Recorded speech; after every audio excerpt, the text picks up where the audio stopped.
Hey, this is Ross Payne with Role Playing Public Radio. We're playing Call of Cthulhu 7th edition here for the RPPR Patreon. And this game is called I Talked with God. Yes, I did, actually and literally. So this is a bit of text from the Psychiana movement, which was a real thing back in the day. Mail order lessons to talk with God. So what could go wrong? And we have a full group with us with 4 players today. Today, as you all are in. Let's see here. I keep forgetting the name of the city. Rapid City, South Dakota, in 1929. We'll say it's the spring. We'll say it's like April 1929, or May. We'll make it May. Yeah, just May 1929. So from my left to right, first off, we have Adam, and introduce your character. Hello, I'm Adam, and I am playing Luke. He is a drifter who originates from Appalachia, excuse me. So, tied in with the accent, and he went west in search of work. All right. And he's wound up here in South Dakota, and there is some work for him. We'll say I'll get into how you all get roped into this job in a second. Next up, I have Ben. Hi, I'm Ben. I'm playing Joe Douglas, and he's from the criminal pregen. Okay. So, yeah, I guess probably like maybe a mid-level kind of enforcer jack of all trades. All right. Very good. And next up we have Chris. Hi, I'm Chris. I'm playing R.F. McDonald. He is short and fat and tries to write about the horrors of the Gilded Age very poorly. He has 2 self-published manuscripts, The Great Widening and The Foul Cream of the Top, neither of which sold anything. So he headed out west to try to find other topics to write about and spread his message of the voluntary chaste movement. All right. Very good. And finally, we have Malcolm. Yes, I'm playing Dr. Archibald Crane, a parapsychologist, who is a shabby gentleman who is serious about his psychic research, but has to make money by pandering to neurotic middle-aged ladies. All right. So you have all been contacted or roped into work for a wealthy family here in Rapid City, the Thomas family. It appears that one of its members, a Miles Thompson, has disappeared, and the family needs warm bodies for a search party with a cash reward to the person who can find Mr. Thompson and ensure that nothing embarrassing is released to the press or police. So you are all gathered at the Thompson family house, which is, of course, practically a mansion. They have quite a bit of money from ranching, cattle and whatnot. So they, the old woman Eustace Thompson is there. So we'll just say, Luke, you knew one of the servants personally, and he vouched for you, and you kind of blew up your resume, as it were, a little much, that you were a former Army Ranger or something, and that you can find people, so you're a little bit of a maybe not necessarily belong there. Of course, Malcolm, you're an expert in the occult, and it appears your understanding is that Miles Thompson is involved in Psychiana, which I'll explain in a second. And then let's see here, Joe Douglas, you're the criminal, right? Yes. So yeah, you know all the seedier people in town, and again, another one of the family servants has reached out to you and said that you can get things done and keep things quiet. Okay. And of course, R.F. McDonald, you're a talented investigator, and also you've heard of Psychiana. So Eustace looks at the 4 of you. She's quite old, easily in her 80s. But still iron-willed and quite stern-looking, and so she says, "It is. I regret that I've had to assemble the 4 of you here, but our family has had its scandals in the past, and we do not wish another scandal. And so my son Miles has gotten is overly indulgent in certain new age or new spiritualism and other fads, and I believe he has gotten involved with another bunch of this nonsense, Psychiana, and I believe there's some sort of he has run off. I do not know where. I believe he is made. I do know he was talking to a friend of his, Cornelius Hornswald. Hornswald. Perhaps the Hornswald family may know about this, but I want him found and returned safely before anything untoward happens. Whether he is embarrassed or arrested or involved in some other spectacle. I trust you all will do this discreetly, and of course, if this matter is resolved quickly, you will all be well compensated for your time. So those of you with the spiritualist and the writer both know that Psychiana is a mail order religious movement. It's started last year by someone in Moscow, Idaho, and you order lessons through mail order, and they're supposed to teach you about God power and how to reach out to the divine. And I will spell. Well, you can see the spelling of it in the game description. If you want to Google it, there's articles about it. Mm-hmm. But that's the limit of your involvement, unless you want to make skill rolls. So you have one lead right now, that is Cornelius Hornswald, and then of course the moon itself. So yes. I was going to ask Madam Thompson if she has any of the Psychiana materials that her son had acquired over this time, so maybe we could look through it, see if there's anything in there that might have a clue. Oh yes, she motions to her head butler. God, what's a good butler name? A Dakota butler name. Something. Zebulon. Zebulon. Can we call him Zeb for short? Yeah. Oh no, it's Zebulon. Damn it. Yeah. Zebulon returns. I mean, if he's a butler, he'll just take whatever insult and not say anything. Well, yeah, but he has that look, that sort of condescending judgment. Yeah, what the fuck do we care about that? Like, so what? He's a servant. All right. So yes, he comes back shortly. There's some mail order lessons in there, and there's some marginalia in some little handwritten notes, so someone can once you're done talking to her, can spend some time reading them and try and diagnose it. So yeah, so you get that. That's another clue. Do you want to ask Eustace any other questions? I do, Mrs. Thompson. You must understand that one of the main difficulties in such cases is that often the person involved does not want to be rescued. So I must ask, what was your relationship with your son like?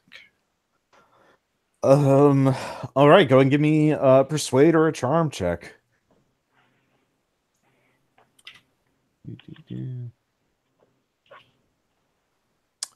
That is a fail. It was quite fine. It was an excellent relationship.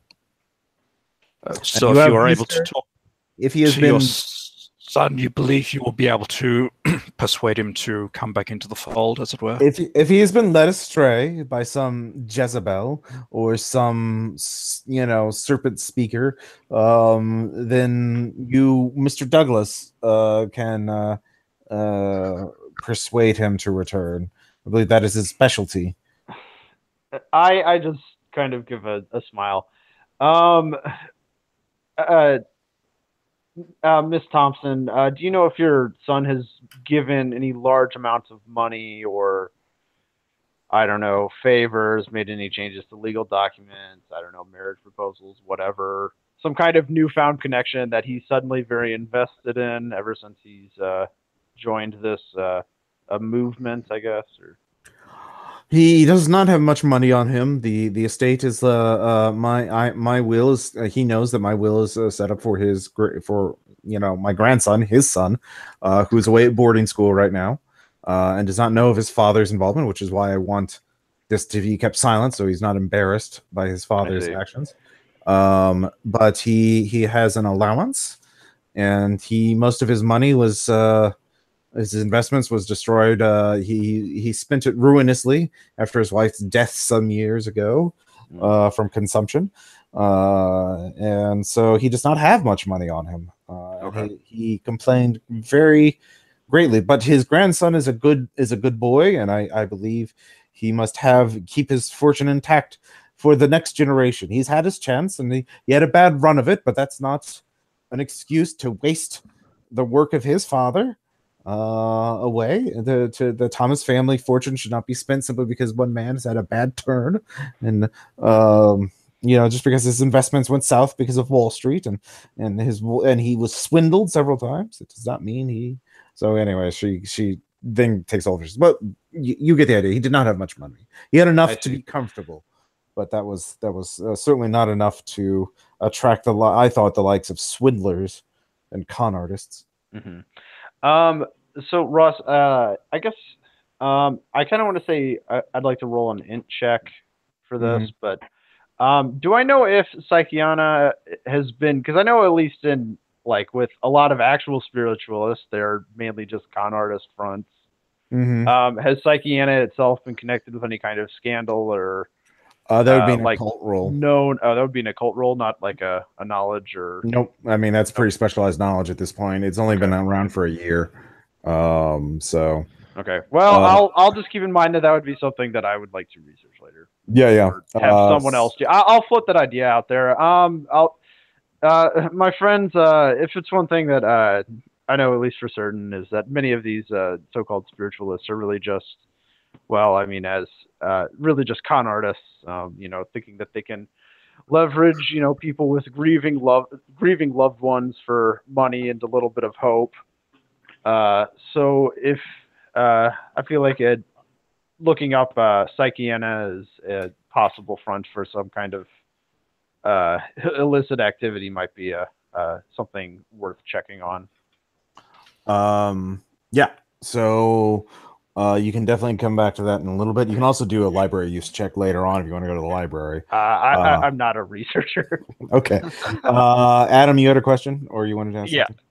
Ma'am, I hate trouble here, but usually religion's kind of a thing that you have fellowship with. Was there anyone else in the area that he was practicing this stuff with? He visited other people for sure, but my understanding is this thing was entirely mail order. I do not know if he talked to other people about it or if there are other adherents to it. I assume there must have been, because otherwise, why would he have disappeared? Perhaps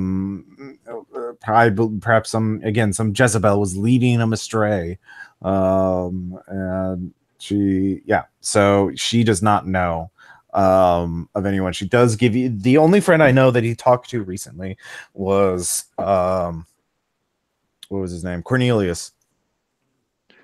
Alrighty. So she does not know. Okay. Aside from Cornelius. Anyways, any other questions for Mrs. Thompson? Do y'all happen to have any other estate holdings elsewhere that we might check?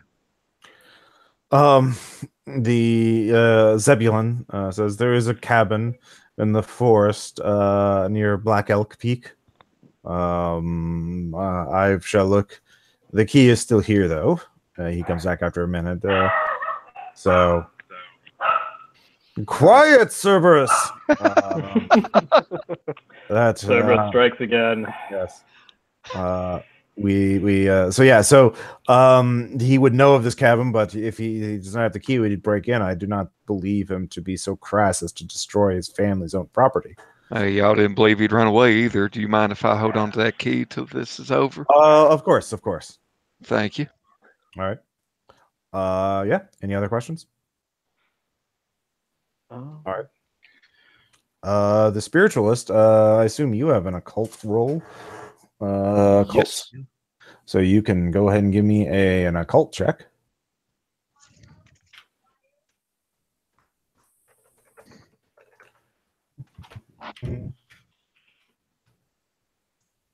No, that's a failure again. Yep. Yeah, you haven't heard of anything. It's fine. In Seems fact, like a perfectly respectable cult. yeah. I will give you that. You can look at the Wikipedia thing. It's positive thinking, self-help, mental healing, that sort of, and it's just mail order lessons. And it's all mail order. I mean, you do know in general, cults usually have like a cult leader who then sort of brainwashes people. This is not. This is more like a placebo. From your understanding, it's more like a placebo to people who are, desperately lonely or afraid or distraught and want someone some sort of writing to cheer them up. Yes. How far away is Moscow, Idaho, from here? It's not super close. I could Google Maps it. Let's see here. Let's go. Is this something that's geared toward more rural areas and less the city folk? Well, Moscow, Idaho is a small town. Let's see here. Directions to let's see, rapid. Let's take a look. It's 900 miles away. So so it's not like he took a little jaunt over there. Yeah.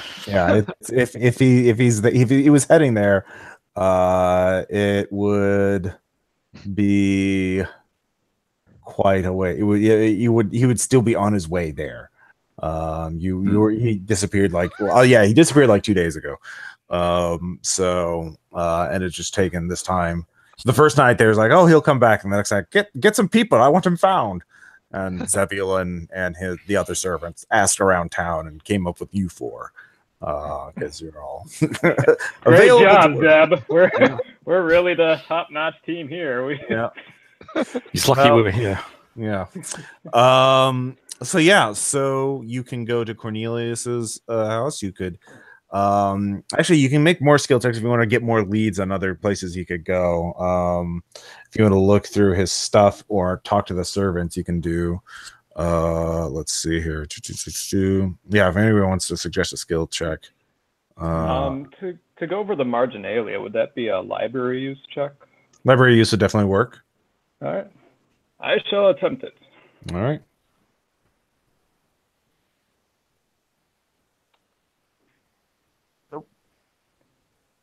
Oh, no. Oh, shit. I think Ross dropped out. What was that? We were too close. All right, I'm back, apparently. So this is the new for me. It's the first time I've dropped out of a call or hanging out. Does the 60? I did look see your roll on the thing. Does that make that? No, I totally failed it. Okay. I is bad author. He has bad cramped handwriting. So does anybody else have library use? I can give it a try. All right. Well, yes. All right. Is that a hard or extreme? That's a hard success. Hard success. You do know that you see a name pop up that is circled several times, and you realize get McKenna's letters. And with that, you do know. With a hard success, you do know that there was an infamous spiritualist from the 19th century from around Rapid City, Madame McKenna, and she's sort of a scandalous spiritualist. You don't remember? Well, you make an occult roll to see if you remember anything about her. Yeah, I'll see. No. Yeah, nope. Actually, that's a fumble, I think. Yeah, it's not really. I mean, for knowledge, it's not really. Can't really fumble that. But yeah, you do know that the spiritualist McKenna Madam McKenna was someone who lived in Rapid City about 40 or 50 years ago, 19th century, and has an infamous reputation. And apparently, Miles here was interested in getting her letters, and he was somehow connecting. He obviously knew something about her because the marginalia is about he's referencing something about McKenna's writings and knowledge, and he's underlying God power several times and talking to God several times in the Psychiana material, and he's connecting that to something that McKenna wrote about, and so he's trying to get So you don't know anything. You don't know because you failed your occult check. You don't know where her letters would be or who would have them. But that's another thing you can investigate. Okay. Could I search his room? For sure. What skill do you want to use for that? Spot hidden. Yeah, go for it. All right. And did I not type it in right? It's /R. Oh, You also it's /R space 1D100 or D100 actually seems to work. Son of a bitch. Why do I do this? It's fine. I got an idea. I'll just copy paste what Chris typed in a moment ago. Yeah, that's what I'm doing. There we go. Don't Ooh, a dare hard plagiarize success. me. That's probably an extreme success, isn't it? Yeah. I found his best friend. He's actually in there too. I don't know. Yeah. They've been under the bed the whole time. Well, boys, wrap this up. Just like, hey, what's going on? I built a blanket for it. Come on in. So, you find actually a bit of scrap paper with a bunch of numbers written on it. And there's several names. One of them is Cornelius, 600. There's a total of 7 names, one of which is his own and one of which is Cornelius, and with numbers next to them, each in the hundreds, and it adds up to like about 5,000. And then it says enough for Horowitz for letters ? Adds to what, 5,000 you said? Yeah. Horowitz. Okay. Yeah, you haven't heard that name before, so you don't know who that is. Okay. While we're here, I might just ask the servants and other people, see if they know anything about Miles. Sure. What are you trying to? I mean, we're not yet. I'm not going to flesh out the entire staff, but like, what do you want to talk to them about? Like, what questions? Just ask them whether Miles was generally disturbed, what he might have been like. Okay. If he mentioned anything to them. Okay, so go and give me, I guess, a persuade or a psychology check. No, that's a fail. Okay. You get some, I mean, it's not a critical fail, so you get some information. Basically, they all tell you that after his wife died of an illness about 4 years ago, his son was shipped off to boarding school, and he's had little contact with him ever since. And he's sort of pretty spendthrift, just throwing cash around like he doesn't care. Several bad investment schemes that in losing a lot of money, and getting more and more into spiritualist and sort of proto New Age materials. The kind of beginnings of the New Age material were around this era of history. Like Psychiana is kind of a predecessor to the New Age movement. And so just getting kind of more and more disconnected from reality, or at least as they thought it. But of course, they couldn't really say anything. So not caring as much about mores and putting on appearances, constantly antagonizing his mother. And certainly the Great Depression has not really helped that. How old was he again? I'm sorry, I don't know if we got that before. He is 49. I'll show you, Mom. Basically. So think Arrested Development, but in the Great Depression. Even better. Yeah. So that's the impression you get with that. You don't get any. I mean, yeah, kind of similar information what you're hearing from his mother. So yeah. Any other things you want to do around the house? Well, Ross, I have a question. So, what would credit rating necessarily give me? Would that is that just how much money I have, or is that also like? That's a really good question. Let me look that up. Could I also use credit rating for like criminal contacts? I think you can use a lot of skills for that. They actually do expand skills to like knowing people in a given area or something like that. Right. So let me look up credit rating. Credit rating is a measure of how prosperous and financially confident you appear to be. So it is definitely something you could use to know criminals. Okay. That's just for future, not what I was planning on. Yeah, you could use other skills though. Certainly, fast talk would be another skill you could use to know. Criminal stealth could be, second story men or something like that. Okay. So yeah, law, obviously. Intimidate. I'm gonna be pretty generous. Okay. I'm going to talk to Zebulon. I would like to talk to him separately from everyone else, so I can ask him questions. So Zeb, you know about don't frown like that. We all know we know the room. We know the score. Like there's no need to put on such a front and all that. So I just want to know, do you has Mr. Thompson, do you know if he's been asking for friends or, other people for money around here? Because I know as a good butler and as a good servant, you see things and, you choose not to, act or say anything on it because it's just not your place as a second hand. I mean.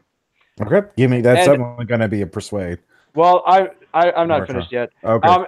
And it would really be in your best interest to tell me soon, because if we later find out that you hid information from us, it would really be not very good for your job prospects in the future. Okay.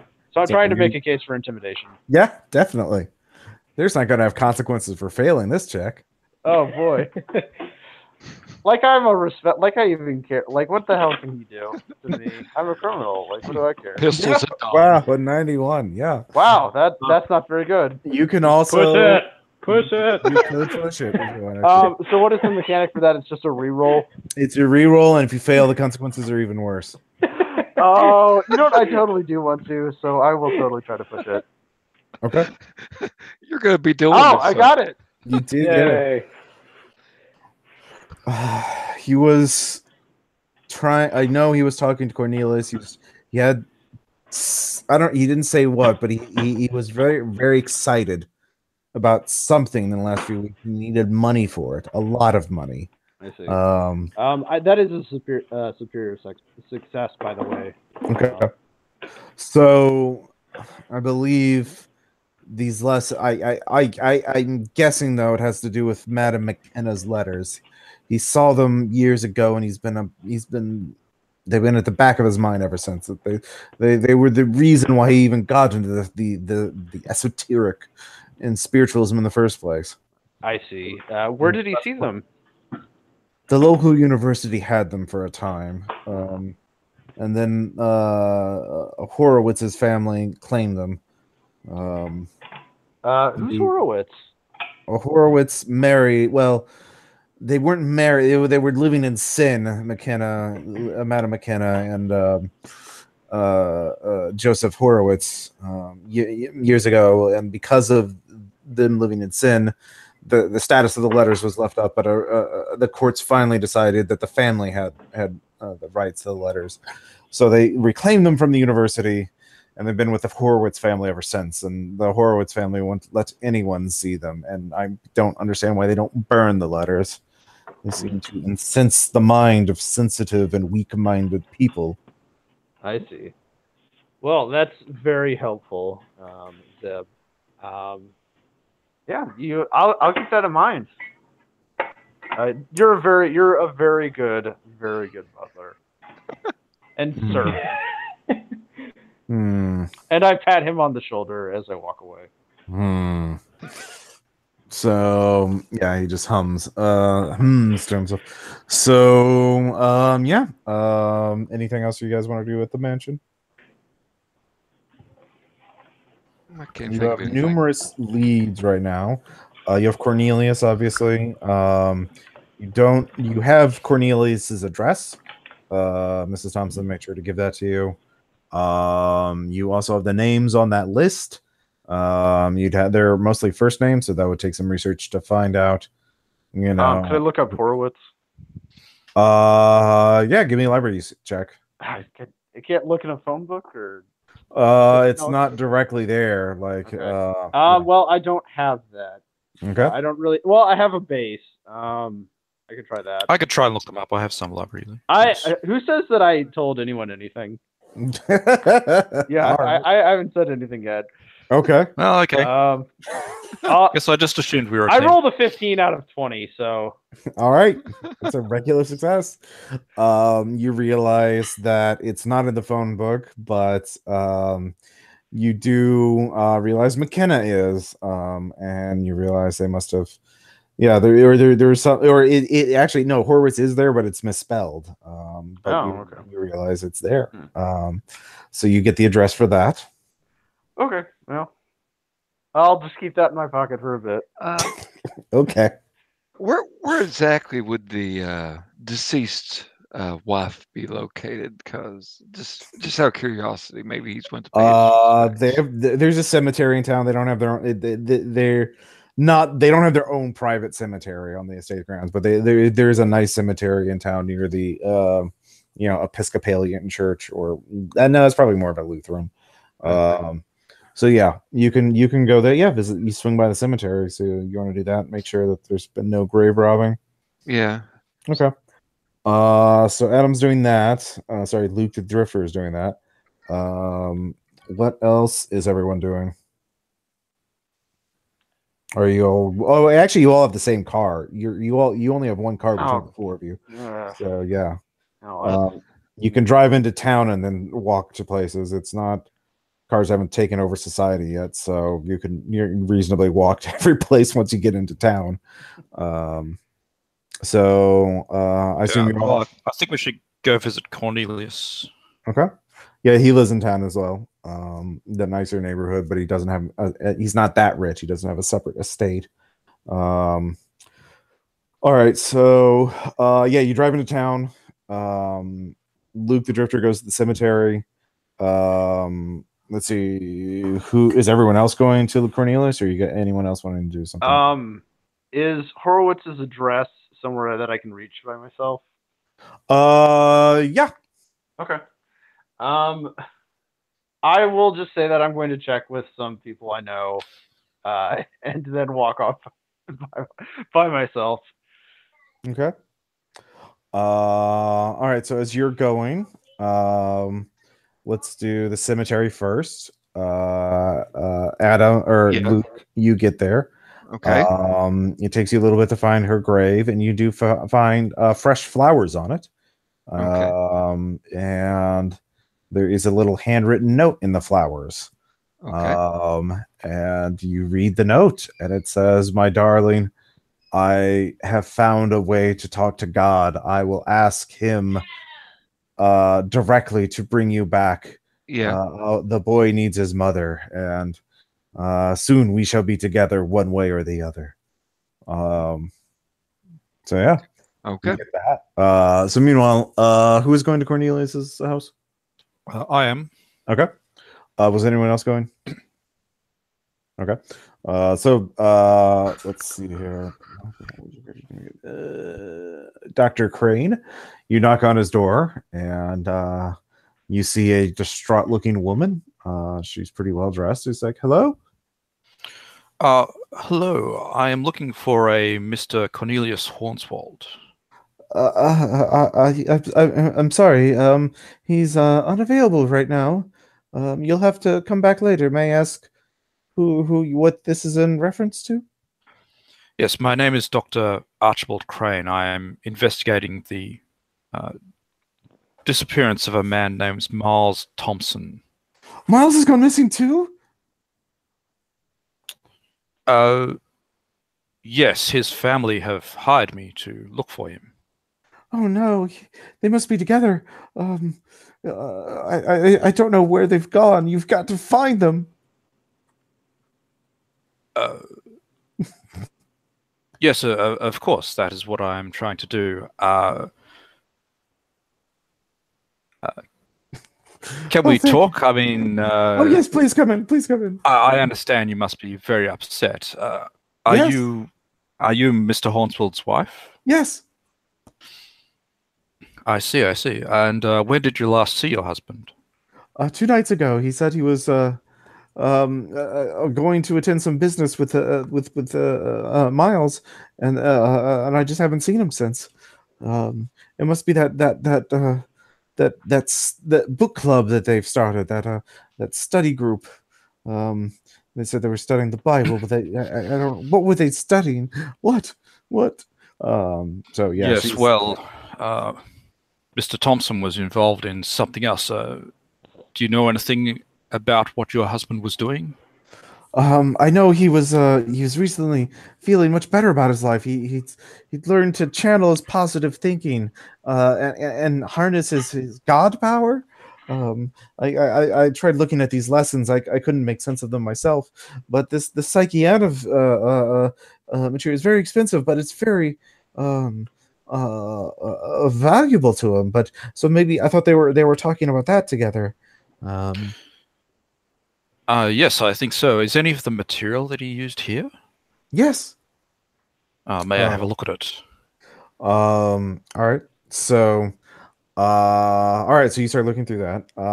Meanwhile, let's see here. Joe Douglas was heading to the Horowitz house. Yeah. As you head to the Horowitz house, a car roars by you and then sort of pulls over on the street next to the curb. And then a man gets out and starts walking directly towards you. He looks middle-aged, very well dressed. And he says, "You there, you! I saw you at the house. What did Eustace hire you to do?" I'm sorry, man. I don't know what you're talking about. I'm going to try to, pretend that I don't know what he's talking about and put at least a hand on the revolver I have stuffed under my shirt. At least put it near it, just in case I have to pull it out and do something. I'm just gonna walk past and look. I'm Miles's brother. I'm Brian, and if you've been hired to look for my brother, then I'm coming with you. Did Constance say anything about his brother at all during you can give me an intelligence check. Oh boy. Okay, that's 55%.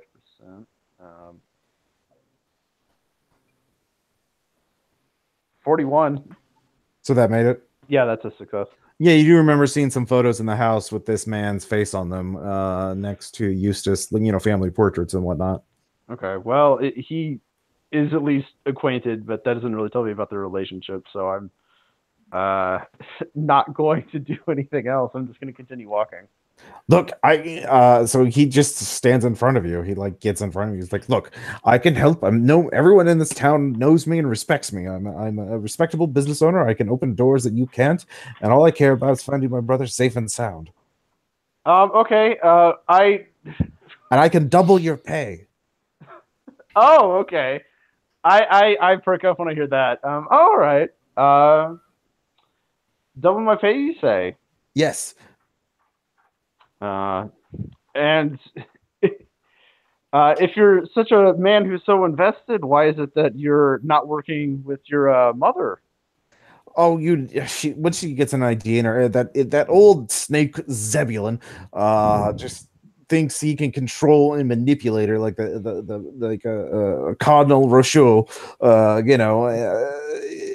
it's maddening. He's constantly trying to manipulate her against the rest of us. He's trying to get in on the will, and make him like he's of the blood. Just because he's been serving the family 32 years doesn't mean he deserves any. He deserves not a cent from the will. He's been paid every day of his life. So okay. Is his brother? So what was his first name again? The guy you're talking to right now? Yeah, Brian. Okay. Is he older than Miles or younger? It looks about the same. You couldn't really tell who would be younger. He's not noticeably older or younger. Okay.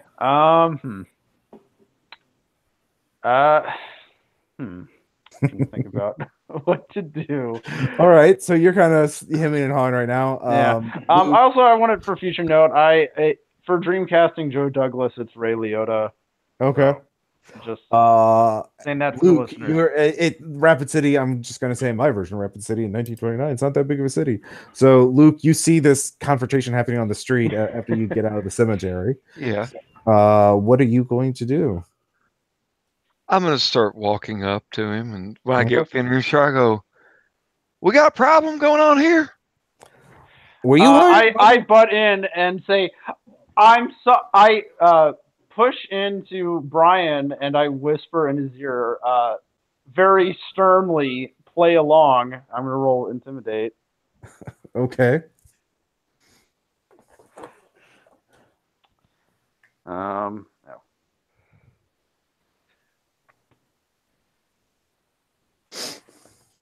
Oh, there it is. You're intimidating Brian or me? Which one? No, I'm intimidating Brian. Oh, that's weird. The I but's worked that last time. Oh, well. I don't know why the but's not working right now.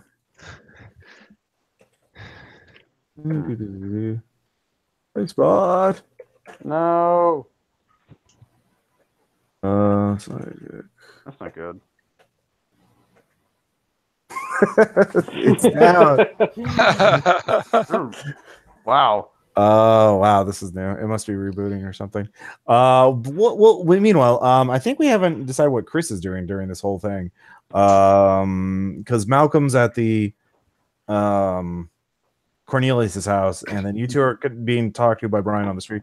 There we go. Oh, It's okay. just, Okay, well, I failed that intimidate check. Okay. That's the first one. Yeah. So, yeah, he's gonna do what he's gonna do. First, Chris, what were you gonna be doing during this time? Yeah, I was just heading to the local information center to look up information on Madame McKenna or anything about her. All right, the library. The library. All right. Give me a library use check, probably. Sure. Would be the most making sense thing. Don't fail me, dice, but if it's right on it, is that a success? Yeah. All right. Hey. Yeah. I libraried good. You do library. It'll take you some time, but you will get some newspaper articles that will explain more about Madame McKenna. Basically, the main one you find is this is the 10th anniversary of the infamous murder-suicide that happened at Madame McKenna's last seance. Well, that's lovely. Yeah. Apparently, 15 years ago, to try and get some. Actually, no, it was earlier than that. It was like 1900. She was trying to do a seance to commune with the Civil War dead, and no one knows what happened. Only one person survived, and they became mute. And there's several people were hacked apart. One person was just missing, assumed to be the murderer, and never gone. Of course, Madame McKenna was stabbed multiple times, savagely. So and the one person would only whisper nonsense words. That's one person. Did they give the name? They do. Give me a name. I don't care if it's male or female. John Boyd. John Boyd, yeah. John Boyd whispered nonsense That only, and then of course 10 years later, John Boyd seems to be on the verge of death. He is very ill in the hospital, in the asylum, but the doctors who have treated him have no prognosis for him because HIPAA doesn't exist yet, apparently. And we'll never know what happened at that seance, and only John Boyd knows. And let's see here, what's a good Dr. Mason, who's treated John Boyd for all this time, seems to have no clue about what happened. So, were any of the victims related at all to the Thompson family? No, not that you can tell. All right then. So that'll take you some time to get through. Meanwhile, at the Cornelius house, that was Dr. Crane, right? Yes. All right. So you find some material in Psychiana. There's some marginalia written in a different hand. This one seems to be more like underlining, more like, yes, this is good. More like kind of like a person who's studying this material, taking it seriously would indicate. There's no mention of McKenna, no mention of letters. That towards the end, though, you do see some notes about maybe Miles is right? Question mark. Worth a shot. So you find that. So other than that, though, you don't see anything that immediately jumps out. You'd have to get her permission to search the house fully, and she's getting kind of uncomfortable. Why are you here? You should go out and find them. I'll try and calm her down a bit. Did your husband have a car? Yes. And is it missing as well? Yes. Well, that could be a lead. So I'll get the details of the car. You do. It's a Packard or car from that era. You have car Model Ts details. are things, right? The what? Model Ts are things, right? Oh yeah. By this time it's like Model Ts are like 1915. This is 1929, so there have been more cars since then. But I mean, people would still be driving Model Ts. There were a fucking literal millions of them out there. Mm-hmm. So probably not a Model T. Probably would have been something a little newer and nicer. She seems. You get the sense that Cornelius was a lawyer, and doing quite well for himself. So, the upper middle class, that kind of thing. So, you can give me a spot in check, actually. Yeah.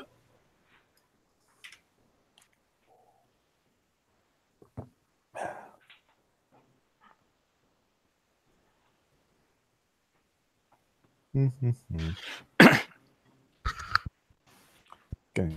Yes, that succeeds. Ooh. Yep. Ross dropped out again. Oh. We are experiencing, wait for it, technical. Don't you dare. Don't you even think about it. No, that's a different podcast. I know. All right, am I back yet? Yep. Yes. Yes, I made the spot hidden. Yeah, I don't know what. This is the first time this has ever happened for me hosting the game. Anyways, so yeah, you basically see an open bank register on a table nearby, and you glance over it, and you realize $600. You realize he must have gone to the bank to withdraw $600. There's a little note in the check register that he's going to withdraw that much money. Wow, I should probably not tell his wife about that because she's upset.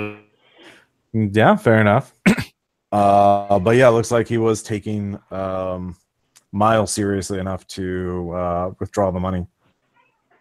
So, meanwhile, now we're back at the street with Brian, Luke the Drifter, and Joe Douglas, the criminal. So, Joe, what was your play? I was trying to intimidate. And I. God damn it. I guess I just wait. Oh. We're left in suspense. Whatever will he do? Oh, no.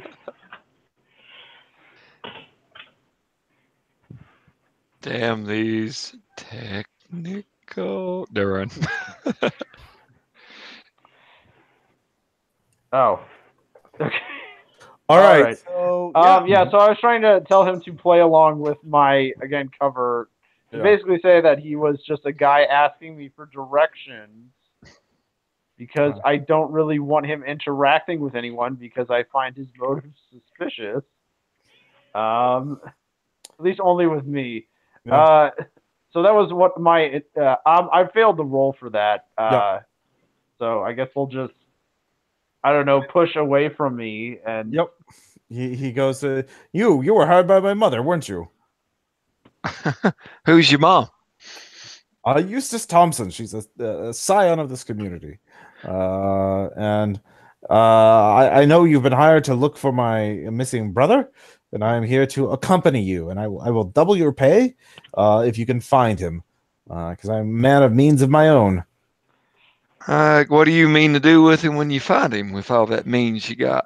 To bring him home to avoid embarrassment to the family name, of course.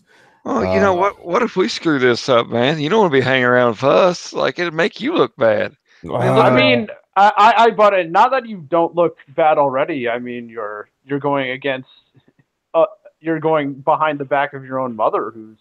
It's not my mother. It's Debulin the snake who is poisoned her to do this foolishness. She should have left this to me in the first place. We would just be replicating my efforts. I could hire my own Pinkertons if I wanted to, but this is. I mean, do you have? Well, the problem is, Brian, is that you don't really have any. We don't really have any reason to trust you with anything. You're just some guy who says that you care. He takes out his wallet and he hands each of you a $50 bill. Here, is this enough trust? I think he looks sincere, guys. Sure. For now. All right. Well, where were you heading to?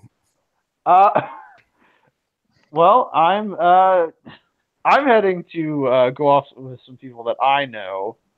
I'm afraid I can't really take you along, though. Nonsense. Go there once. Don't worry, I'll let you do the talking. I just want to see to make sure what's happening. Okay, I'll have to request that you not be right next to me. Fine, I'll hang back. Yes, I would prefer that. And then I keep walking further. What's the landscape look like? Is it still part of the town? Am I going into kind of like a more wooded area, or is the house? It's pretty. It's not really wooded at all around here. Until you get out. They don't have some kind of estate or mansion. No. Only the Thompson family has an estate. Okay. The Horwitz family is well to do, but not that well to do. It's not too far from Cornelius's house. Okay, then I guess I meet with most of the group, but I don't act like I know them yet.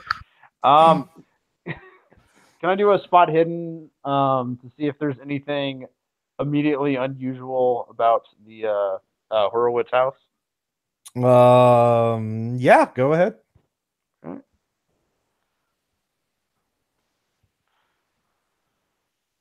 That's a 15, so that's a success. Is that a hard and a superior, a hard success. A hard success, not an extreme. No, not extreme. Well, with a hard success, you do see multiple cars parked near it. A house like this wouldn't have like 3 cars parked right next to it. So it looks like there's visitors there right now. Okay. Is there any? Are they? What time of day is it? I'll say it's morning. Okay, so like 10. Seems a little too early for some kind of party, and they're just not like loud party sounds coming from the house. There's no sounds at all like that. Okay. Oh, that's interesting. I guess what I'm going to do is there anyone watching me at the moment?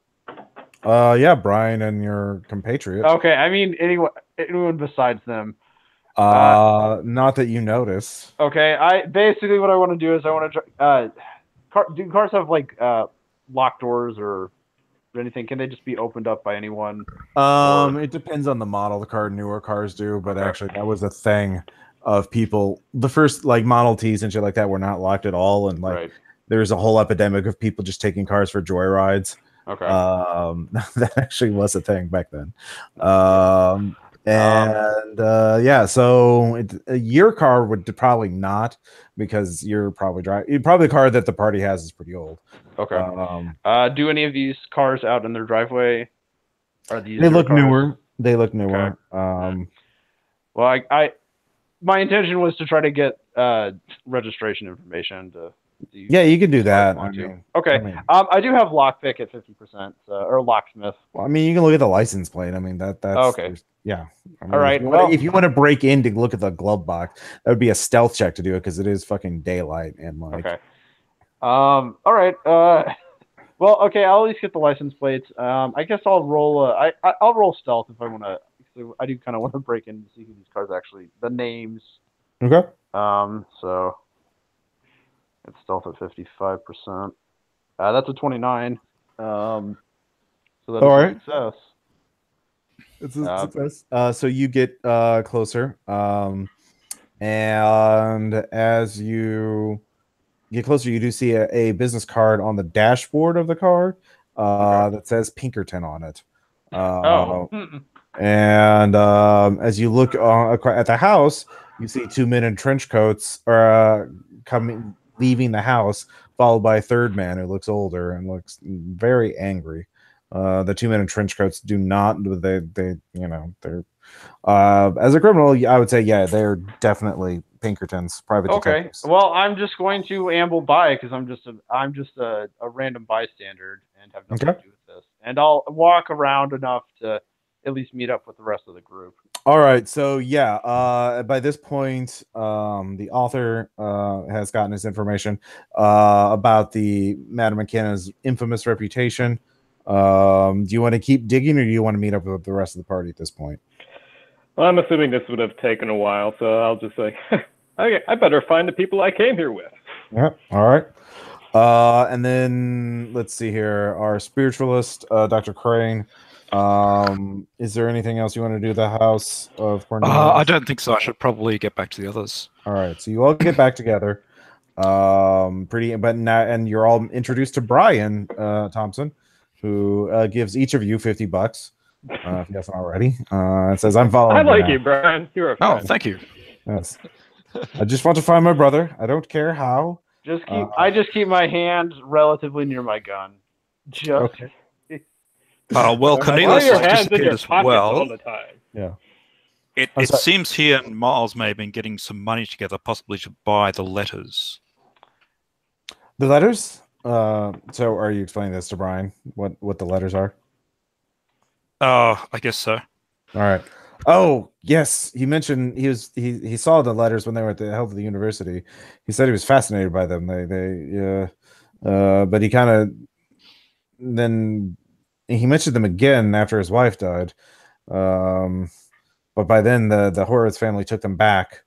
They've been. I've heard rumors that several people have traveled all the way here from like New York to try and purchase the letters, and the family's refused all times.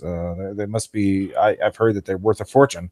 She's got an infamous reputation in certain circles, because of the way she died. And so people would love to see what her beliefs were, what she wrote about. I didn't realize, but the Horowitz family has not let anyone look at them. Some people got more money and they got sense. Yes. I guess that, yes, maybe perhaps he was trying to make a bid for the letters, but I can't imagine that the old man Horowitz would let them go for any price. He might be trying to make still be trying to make a bid for them. Horowitz, who I believe to be Horowitz, was just taken into custody by some Pinkertons. What? Pinkertons? They would have to call the police. Let me make a call. I can find out. Let's go over to that diner. No, you don't. You won't do anything, because if there's some kind of we don't know necessarily who we can trust at the moment. I mean, anyone could be in on something. I'd say, well, yeah. what I think say we is, should go to the Horowitz place and find out what's going on. yes, I think that's a good idea. I think I also feel that if Miles is going to try something untoward, not buy, but try to steal the letters, it's probably a better idea if we try to, beat him, ambush him, or catch him there. Mm-hmm. All right. So you all head back to the house that you were near earlier, and so you all 5 of you now just mosey on up, knock on the door. And then, is Cornelius's car there? No, it is not. In fact, all the cars have left now. And they drove off. They were leaving, and they drove off. Yeah, I should have mentioned that earlier, but like that when the characters who saw the 2 guys in trench coats and the angry looking guy leave, they all took separate cars. Right. So I should have mentioned that. Sorry. But you're all kind of arguing with each other a little bit. So anyways, you go back to the house. There are no cars parked in front of it this time. A woman in a maid uniform answers it. It's like, yes. Hello. My name is Dr. Archibald Crane. I'm looking for a Mr. Horowitz. He's unavailable right now. May I ask who is calling upon him? Yes, Dr. Archibald Crane. I'm looking for a Mr. Miles Thompson and a Mr. Cornelius Hornswald. Oh, do you have a number? I could they could call you. No, I do not. Is anyone else available? Everyone can give me a spot hidden or a listen check if you want. Oh, Yeah. Adam Okay, I sees failed. all. Yeah. I'm just a simple country hyper. So Luke the Drifter notices several other servants in the back cleaning up a tossed room. There you hear the sound of broken glass being swept up, that kind of stuff.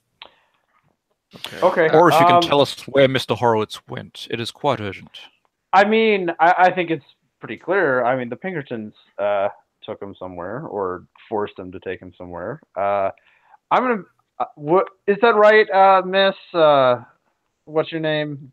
Sally. I'm just Sally. Yes, is that right, Miss Sally? Did the Pinkertons come take your boss away for what? No, he hired them. Room? He hired them? Oh, okay. Then who tossed his room? That's confidential. I can't. She starts to close the door. I'm gonna roll intimidate. Okay. Please. It would really help us. I mean, okay, that's a 10.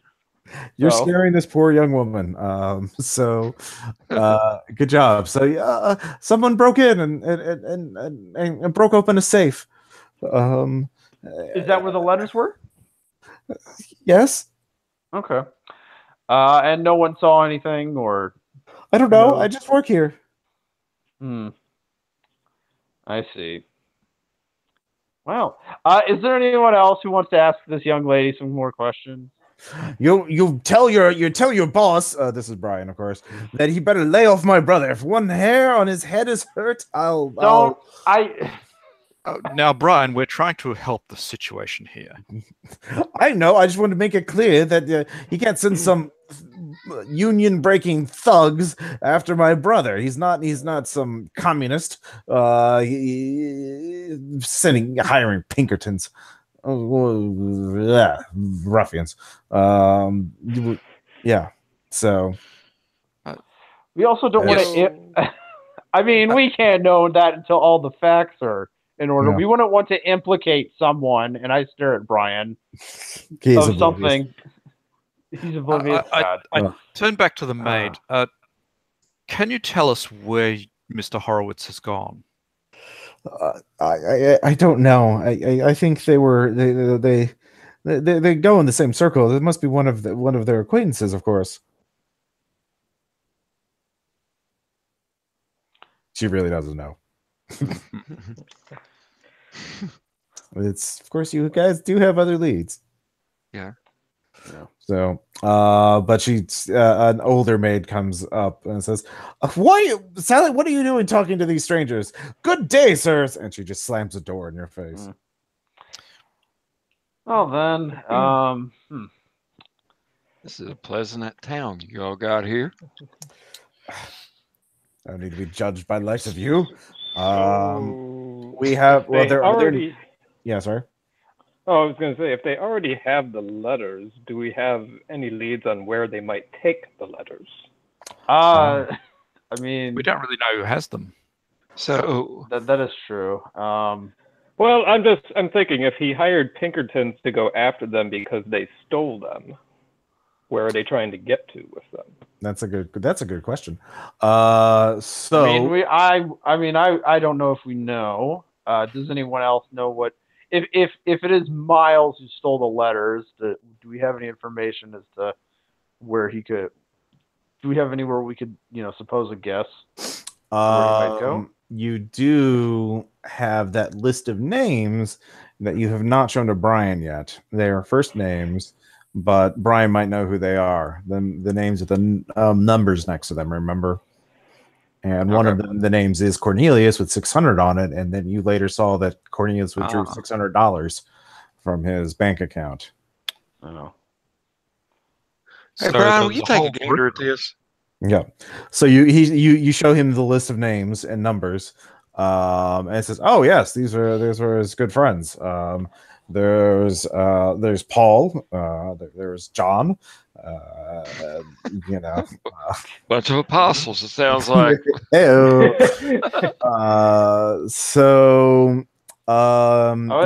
was thinking Beatles. Yeah. Yeah. Hey, weird how they both forgot. So, yeah, they're. I'm not gonna name all of them. Well, there's like 6, and again, I wrote this.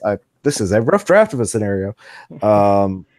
So you could go to one of them and see if they have more information, or let's see here. Let's all of you can give me intelligence checks. Okay. Or occult checks if you have that.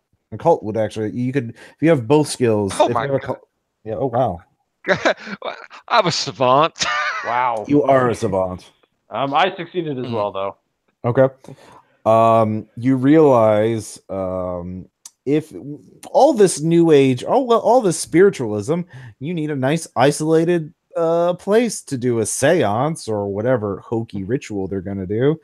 And you do know that they have a cabin in the woods. I happen to have Seems very likely. Yeah. So you could head out that way. And Brian knows the way because he's been there because it's his property or his family's property. Is he going to give us another $50 now? You get the rest of the money once we find my brother. Now, yeah. I don't know. I feel like there's a bit of history repeats itself. Maybe. Probably should move quickly. Yeah. These newspaper clippings seem to be saying something, but I don't know what. So all of you pile into. Brian also has his own car. He also has his own driver. So there's 2 NPCs now. Can we ride with you, Brian? Yeah. One of us. So all right. You can split up a little bit, and you follow his car. It takes a while to get there. But as you get there, you do see a lot of fresh tire tracks leading further away up towards Brian tells you it's leading towards Black Elk Peak, but the door has been kicked open. I'm gonna advance forward with stealth. I'm gonna draw my gun out. Okay. Are any of the cars there? No, there are no cars there. Wow, I failed my stealth roll. Yep. Does anything happen to me immediately? Nope. Okay. Well, I'm going to advance up in the cabin. I'm going to try to peek in through the door and use, the wall as cover and all that. Okay. Do I see anything in the cabin? You do see. It looks like there was some. It looks like there was some sort of meeting here. There's plates and glasses. Looks like there's a group of people having a meal there that they finished hurriedly. Any number, like for chairs set out or anything like that? Yeah. And you do see some rope and like climbing gear. It looks like, and some lanterns that are sort of off to the side. Okay. I think we might need these. Are there caves nearby? I'm sorry, what? Are there caves nearby? No, but there is a mountain nearby. Black Elk Peak. Does it have occult significance or something? Give me an occult check. Well, Moses went up a mountain once. I just made it. With that, you realize mountains are also often used as sites of rituals to get closer to God, and that kind of thing. So that would be a good place to hold like some sort of communion or to talk to God. Yeah.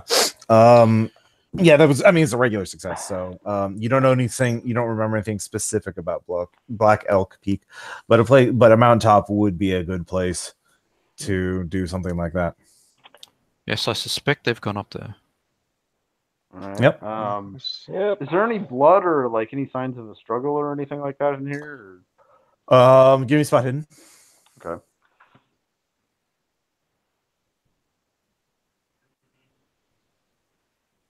That is initially no, but I'm going to try to push it. All right. Oh, I rolled a critical success. All right. Well, geez. So you realize what happened here is that one, it must have been there were 6 people here originally. They all got together.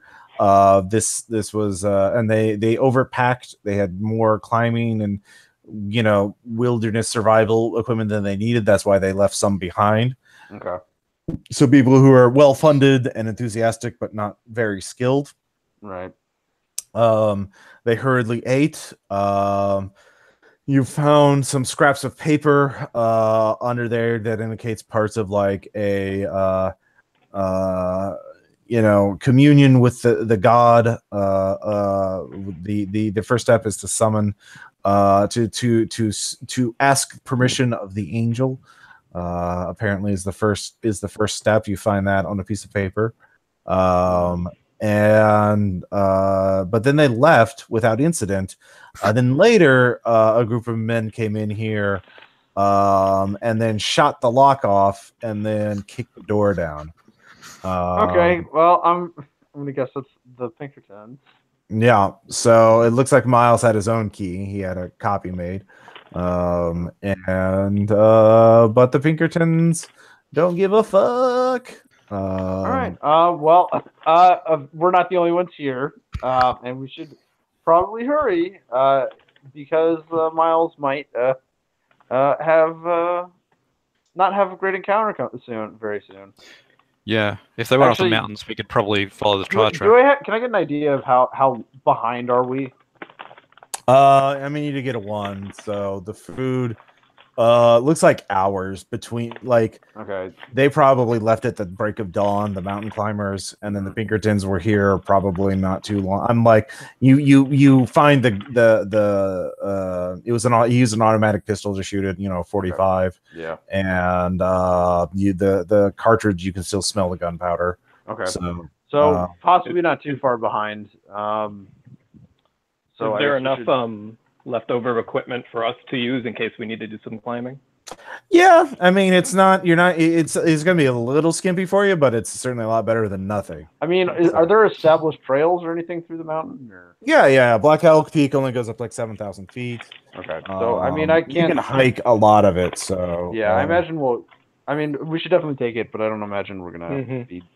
In fact, there's like a Wikipedia. It's the highest natural point in South Dakota. We learned something today. We did. It actually used to be called Harney Peak. So oops. Well, but in this universe, it was always called Black Elk Peak. So this timeline. Yeah. I hope it doesn't have any associations with terrible occult murders. Yeah. Locally known as. So yeah, throw the gear into the jalopy and get up there. Yeah, you can get to the summit through hiking, it looks like. But in this version, in 1929, there was a landslide, so you have to climb over some parts because. So yeah. Actually, yeah. This was a. This is a rough draft of the scenario. So yeah. Anyways, I might change the location of it. But anyways, yes, that's what you know. It'll take you some time to get up there. All right. Well, I mean, I think that I guess that's our best option is to head up. Yeah. Sounds good. Yep. Anyone here a foremost survivalist, or at least someone who can direct us if we're gonna have to, get around a area that's been. Brian is an outdoorsman. Great. He can finally do Excellent. something. He's a regular Teddy Roosevelt. So you're in good Have the hands. NPC stand in front of us. Yep. So Yes. The main thing is you drive up as far as you can, but eventually, the trail gets too rough. But as you see the cars up ahead, you see the Pinkerton cars, and two other cars. So there's like 5 cars parked up ahead. You realize 2 cars must have been from the original mountain climbing party, and then the 3 other cars are from the Pinkertons. And Pinkertons and probably Horowitz. So the that's the thing is Brian tells you, well, there's 2 ways up to the top. One is the obvious trail, which is a lot easier, but that's where the way they'll be going, and then there's a longer way around that involves some more vertical climbing, but we could bypass, or maybe if we're fast enough, even get around the Pinkertons. I mean, I'm sure I'll be able to talk to Horowitz. I'm a respectable man. Yeah. I mean, we're up out here in the wilderness, so there's all kinds of accidents that could possibly happen. I'm not saying that he initially could. It's just that we're not in a good negotiating point to start with. So. Okay. Oh, actually, you know what? Actually, never mind. It might actually not be a bad idea to get Horowitz on our side, since we just want Miles. Like, we don't give a shit about his letters. All right. So if we just ally with him, All right. So, you go. I don't know. That's my opinion. If you guys want to take the more difficult, but yes, faster route. Or, as long as we find Miles, it makes no difference if he's. Well, I think speed is of the. Speed is. I mean, that actually does matter. Like, our job is to make sure that he is taken home without incident. So, like, he can't be arrested or killed or probably too seriously wounded. If he's arrested, at least he'll be safe and sound. But it would be scandalous. His family can afford to this. Right. I would vote to make the attempt to climb again, just to try to beat them to the punch and make sure that their well-being is in order. I don't fancy climbing. Yeah, I kind of do lean to that. Plus, it also kind of puts us in a negotiating advantage if we get the drop on everyone, just in case we need to talk a bit. Okay, so is it 2 for and 2 against, or? Yeah, I'm for climbing. Okay. So, that's I think that's 3 for climbing then. Okay, 3 for climbing. Yeah. All right. So, Brian leads you to the thing, and let's see how well he does. Oh boy. Because it can't be called Cthulhu if someone doesn't fuck up. Let's see here. Oh my god. He. That's a rock slide. Well, actually, you know what? He can push his luck, which he totally is. Hey, it pays off. So Brian goes up first. He's like, "Oops, almost tied the wrong knot there. I would have plunged to my death." Not funny, Brian. Not funny. So this will work though. This will hold my weight. So he goes up first, and he leaves, and he sets a rope down, which will give you plus 20 to your climb. It'll make it quite easy. Yeah, quite Great. easy. Well, tally ho, gents. I'm probably going to want to push that. Okay, I made it. Yep. Oh, I made it. Yep. Do we want to resolve Chris's deal before I roll? Yeah. Chris, go ahead and give me that reroll. All right, yeah, I'll give it a push. Let's see. What we Yeah. got here. Hey! You made it. All on Adam now. I stamp my cigarette out, mumble under my breath like it's a good fucking idea. And I wrote an 83. Your problem was putting the Push your cigarette luck, out. man. You know I you'd be badass and just If you smoke push, it if on you the way don't, up. if you just take this fail, you don't actually climb up. You're just like, nope, can't do it. Failed that class of gym. But if you take it, I'm taking it. oh, I think that was a good option. Okay. So This is you some all shitty rope, guys. so you all get up ahead, and you're ahead of the Pinkertons. That's quite miraculous. Yeah. Yeah. I just shake my pant leg a little bit. Yeah. So It's the power of positive thought. as you head towards the summit, yeah, it's the power of so as you head towards the summit, the wind blows because you're getting pretty high up higher up in the elevation. But you all smell blood in the air. Oh, That's a mistake. That's a great sign. So Brian's like, what's that? Oh, must be a dead deer or a goat. Yes, Brian. Dead. I get my gun out. Whoa. Well, that's I suppose. I mean, So look, yeah. just in case, it's a negotiating tool, not a weapon. Well, Yeah. actually, now that I think about it, there's not that much difference between either of those terms. So, well, I'll just can I use stealth to try to hide in the bushes a bit and try to scout ahead a bit? Yeah, go for it. Okay. Okay, I made it.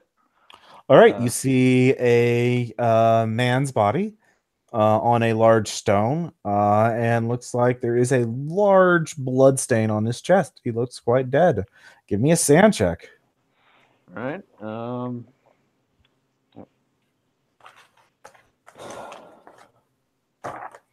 That is an 82 out of 60. So no, I did not make it. All right, so roll a d6. Actually, d4. It is a corpse. Okay, 2. 2? Okay, we'll mark that down. You lose 2 sanity, as you did not sign up for this. Is it Miles? Nope. Nope. You stopped. Okay. Well, hopefully we're still okay. Is there anyone else out? You stop as you watch it in the bushes. You hear someone muttering, and you look over and you can see on the opposite side of the stone across from you. So you didn't see them at first. You see someone who is kneeling, holding his hands up as if in prayer, and he is praying to something.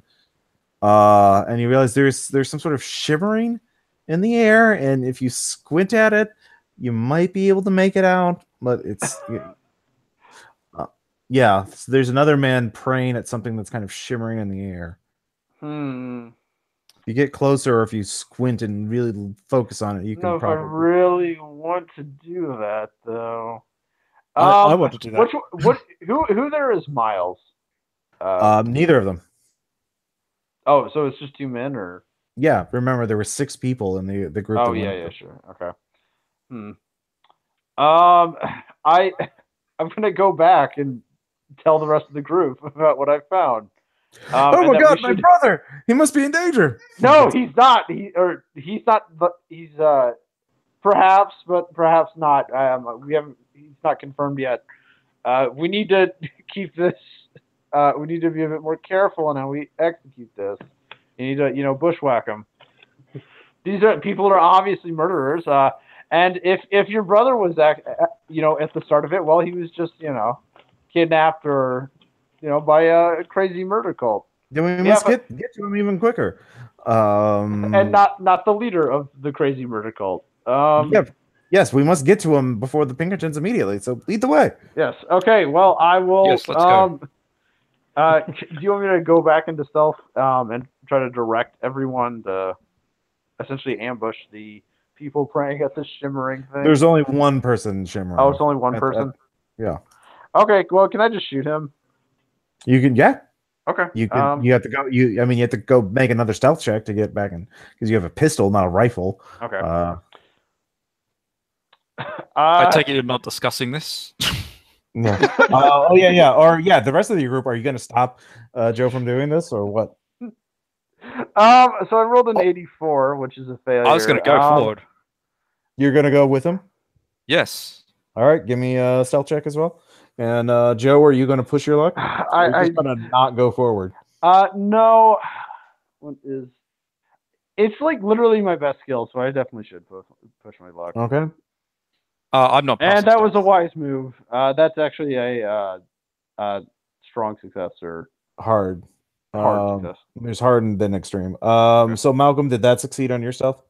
No. I'm going to try and get the man's attention. Okay. So you get out. You can do that for free. You don't have to make a roll to do that. What are you saying to him? So hey, over here.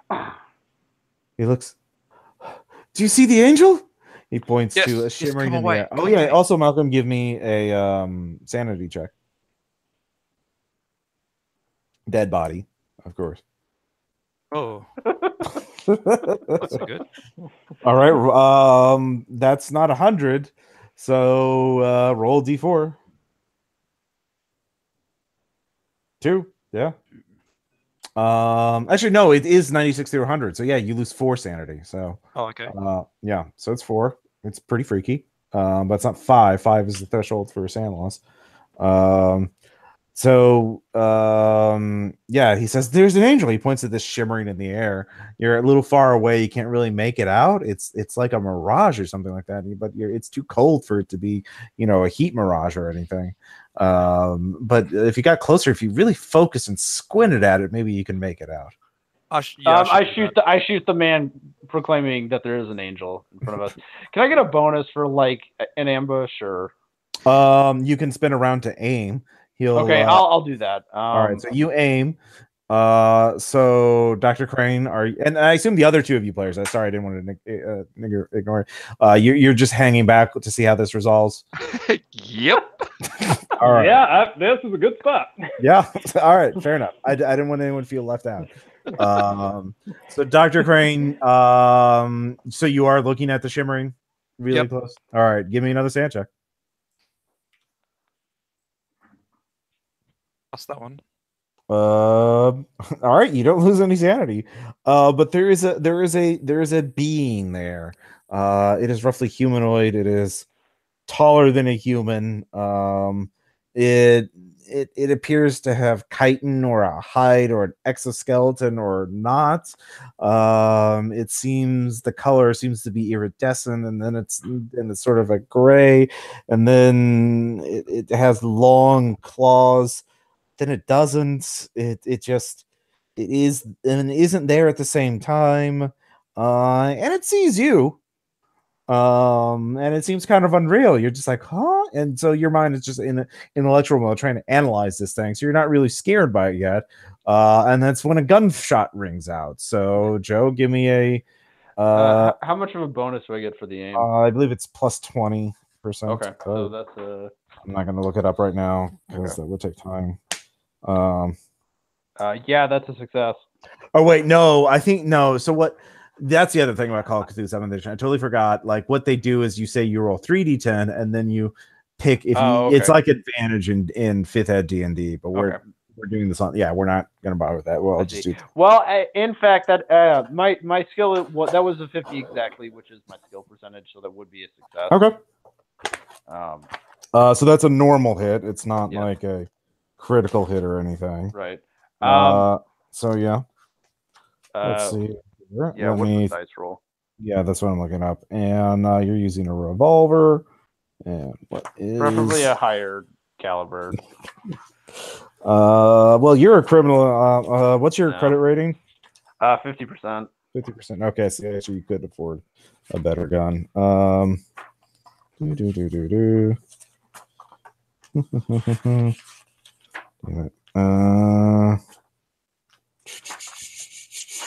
It's not in that section. Oh yeah, I'm thinking of like an old Call of Cthulhu where it's like guns are in the gun damage is listed in the combat chapter for some instead of the equipment chapter.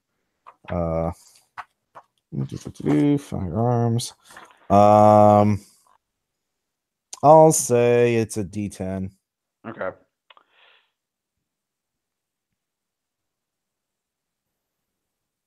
Three. All right, you wing him. He falls down.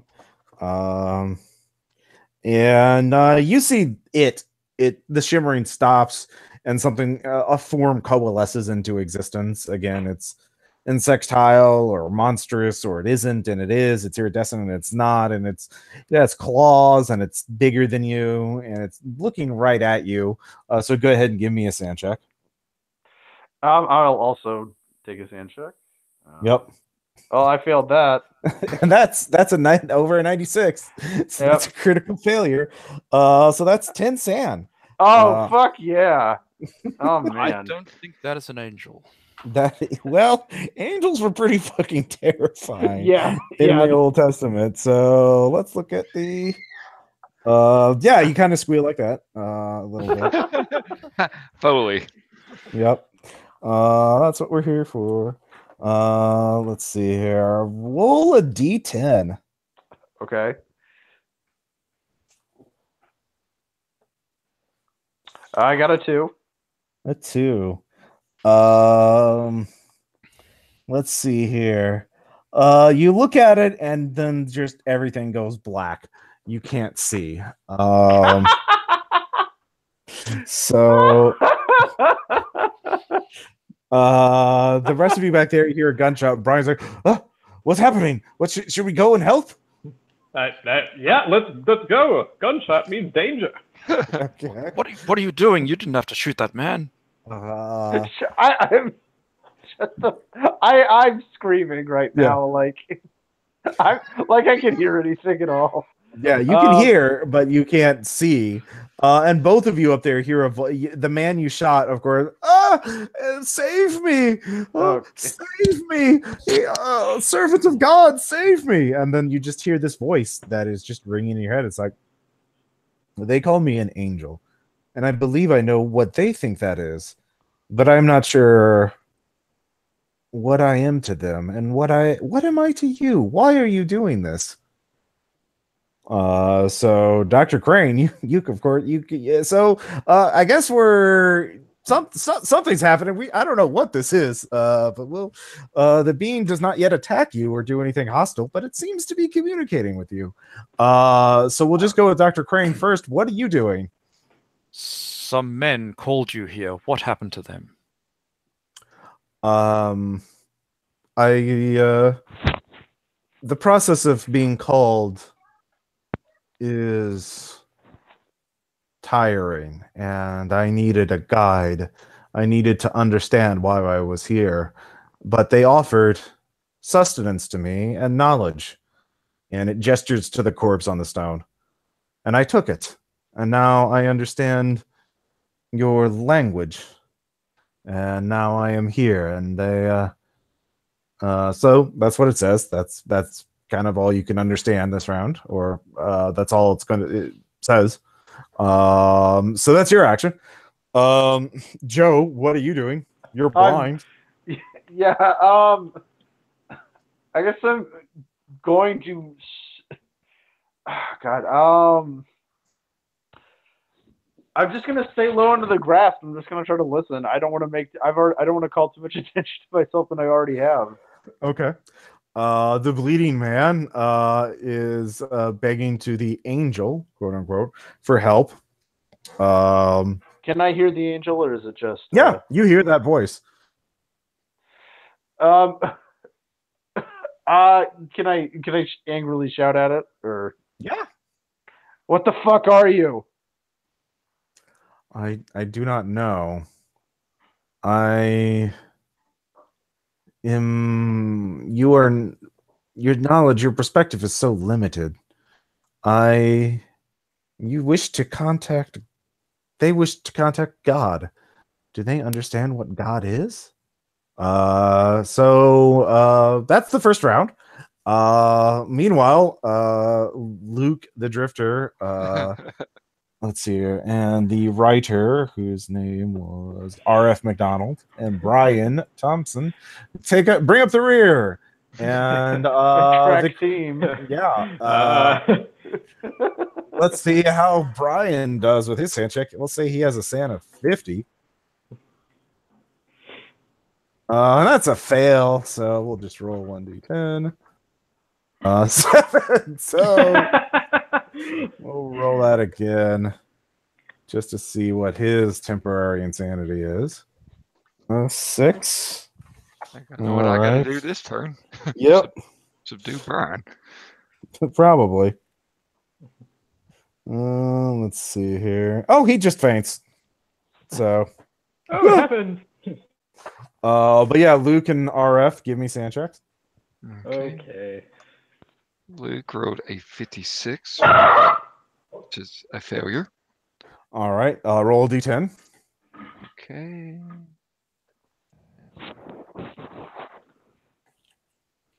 4. All right.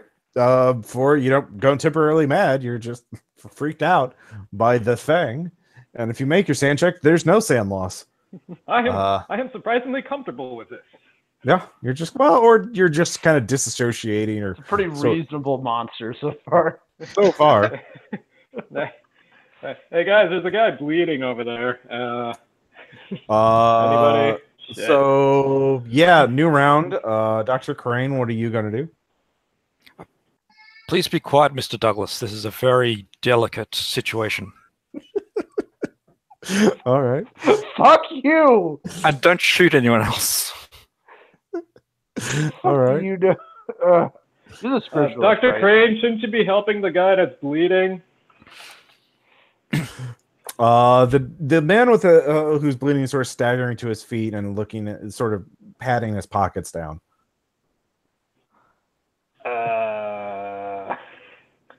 What? What are you gonna? Yeah. So, Dr. Crane, are you gonna do anything? You see that happen? I'll go over to in a manner to help him. All right. You must not be allowed to prevent.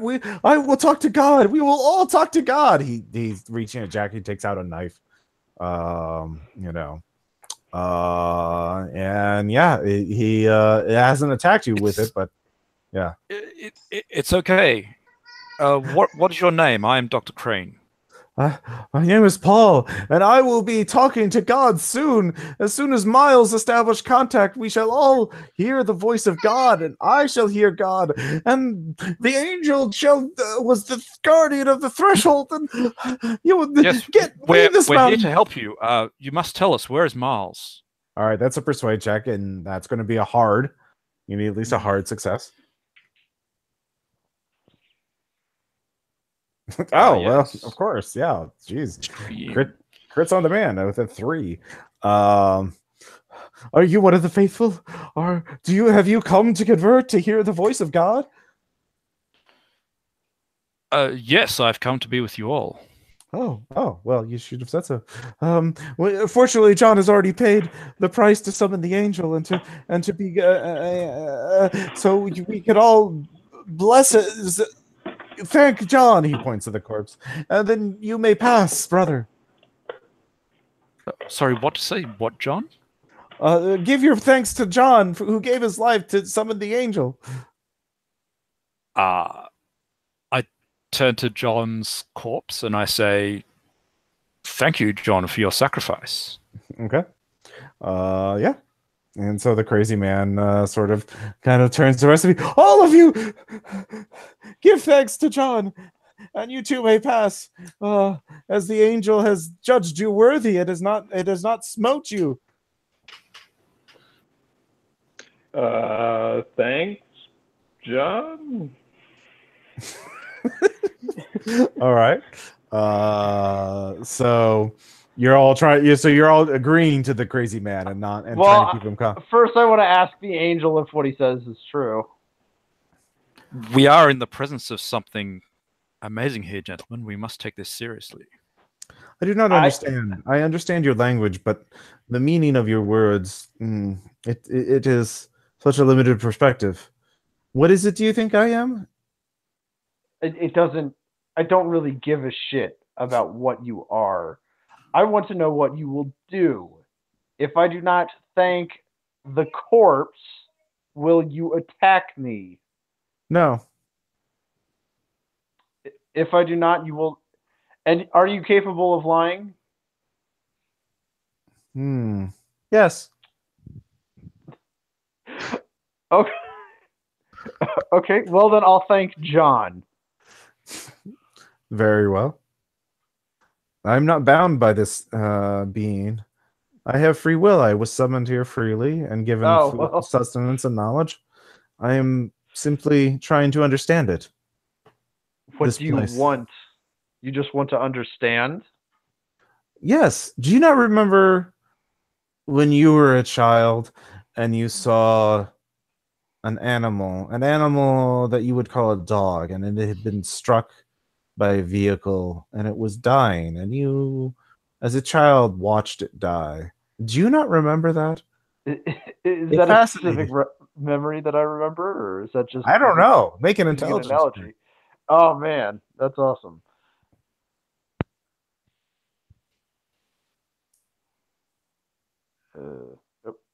I failed that intelligence check. It's suddenly vivid in your head. It's definitely something that happened. And definitely... But not necessarily my memory. Oh, no, it's your memory. Oh. Like, if you made the intelligence check, yeah, you would get to say whether that happened or not. Okay. Or how it happened. But no, it's how it said. And you're a little stinker, and you watch the dog die, and now it's comparing what it's doing to what you were doing in the past, years and years and years ago. So give me a sand check for that. Yeah, that's fair.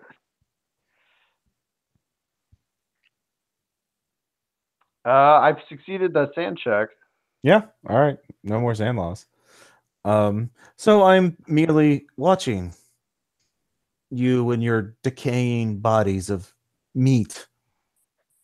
So you won't do anything active, though? If I want to, I will. I have no need to right now. I see. We need to meet our friends. Do you know where they are?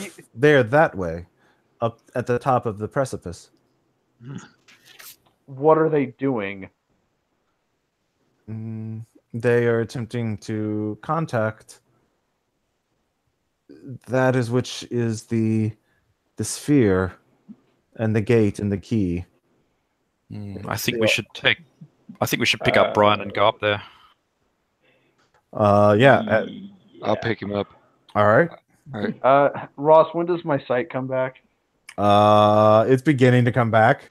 After you're totally blind, and then you see the memory of you looking at the dying dog that had been hit by the car just sort of pops in your head as the being spoke of it, and then suddenly you open your eyes and you're back on the mountain.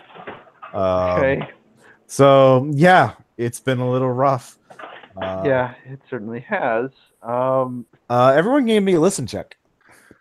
Okay. 45 and 40. Shoot.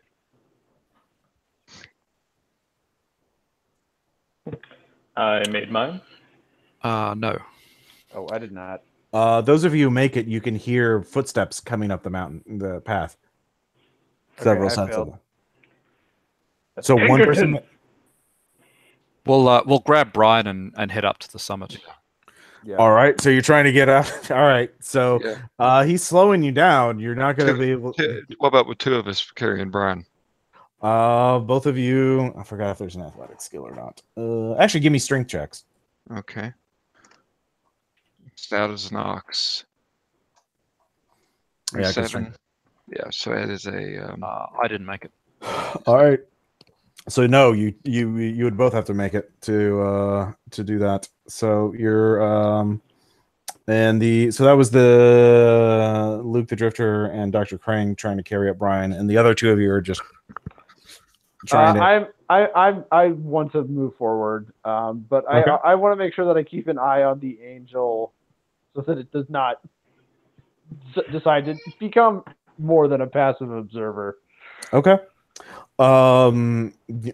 Okay, so you get a great view.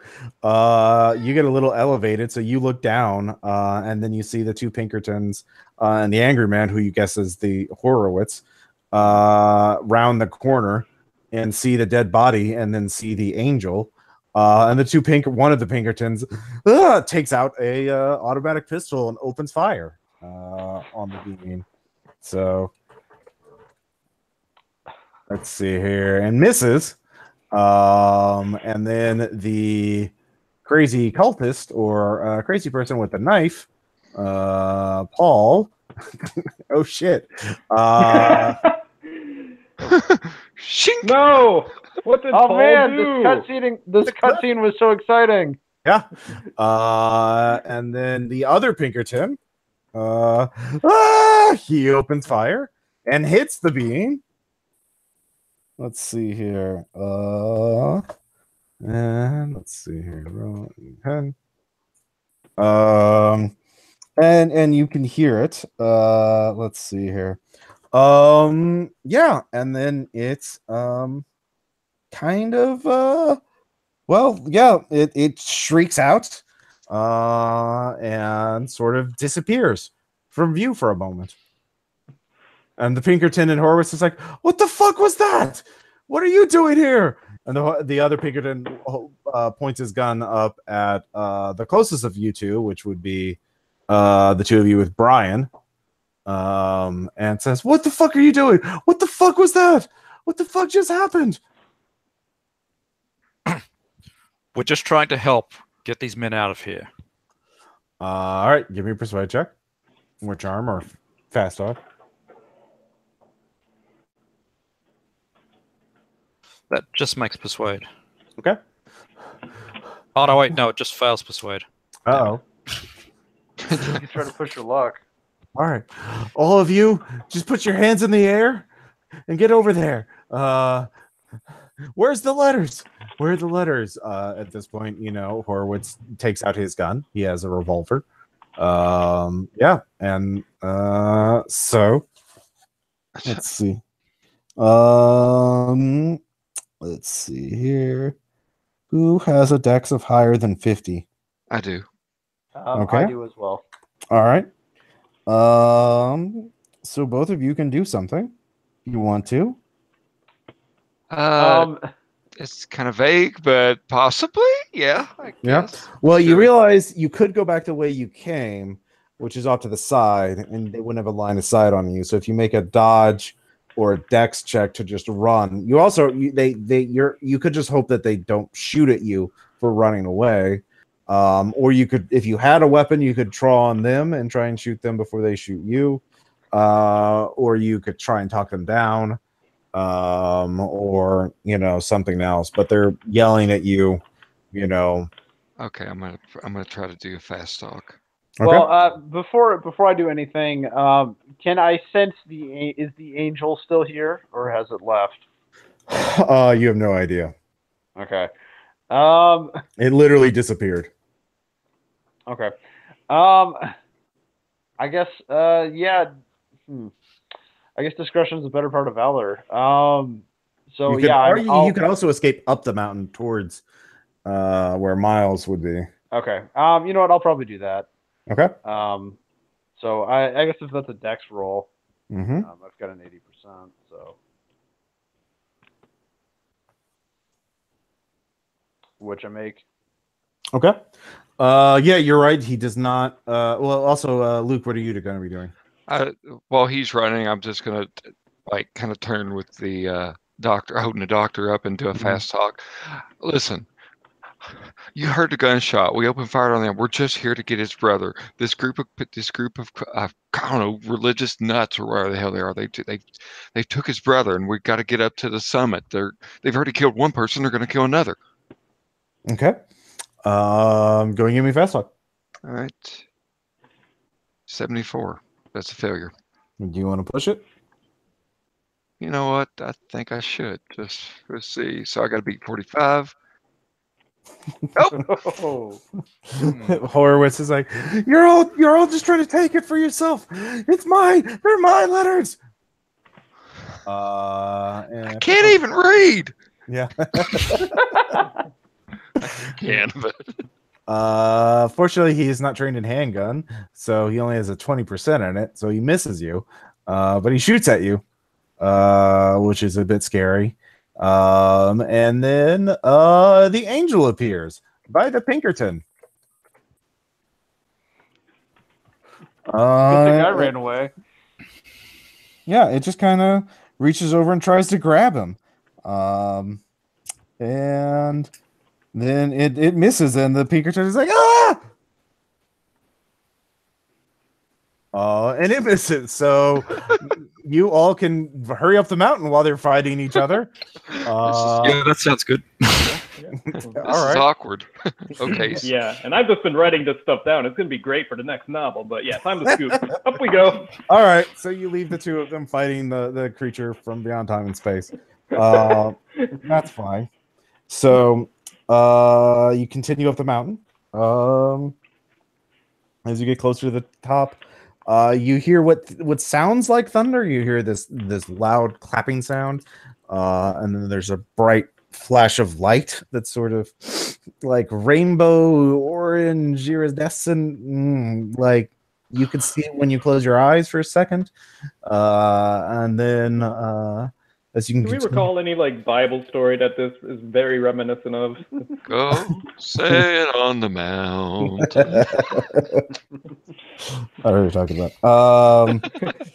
So as you do that, you hear two voices, or you hear one man yell, "Hey, no one approach! We're trying to talk to God. No heretics." Like you do. We're here to hear the word of God. Yeah, you look up ahead, you can see two men sort of hunched behind some rocks. They're protecting the summit, and they both seem to have rifles. And one of them is, got it at the ready and kind of yelling at you to approach no further.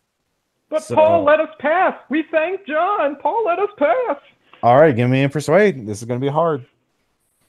Okay. Let's see.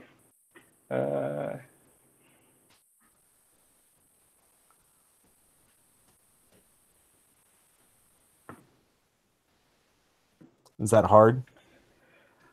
No, that's just a fail. All right. So, do you want to push it, or do you want to? I think I have to push this. The last game I played with you, Chris, you got shot in the head and you died, I think. Yeah. Well, that would have made it if it wasn't hard. Oh, well. I mean, it's talking to God. It's pretty hard to talk him out of that. So he's going to take a shot at you. He has a 50 in rifle, so that misses. But I say, stop! This isn't necessary. We're here to help. All right, the other one takes a shot at you. Damn it. Yeah, they both have hunting rifles. Yeah, so you either have to sneak by. I'd dive behind a tree or something. Yeah, there's plenty of cover all around. So there's you can try and sneak through cover to get within melee range of them. You could climb to go along the side of cliffs and that thing to just bypass them entirely. Talking to them now would be an extreme check, and you have to go out in front of them. Actually, it would only be a hard check if you go out and expose yourself. But if you want to talk them down,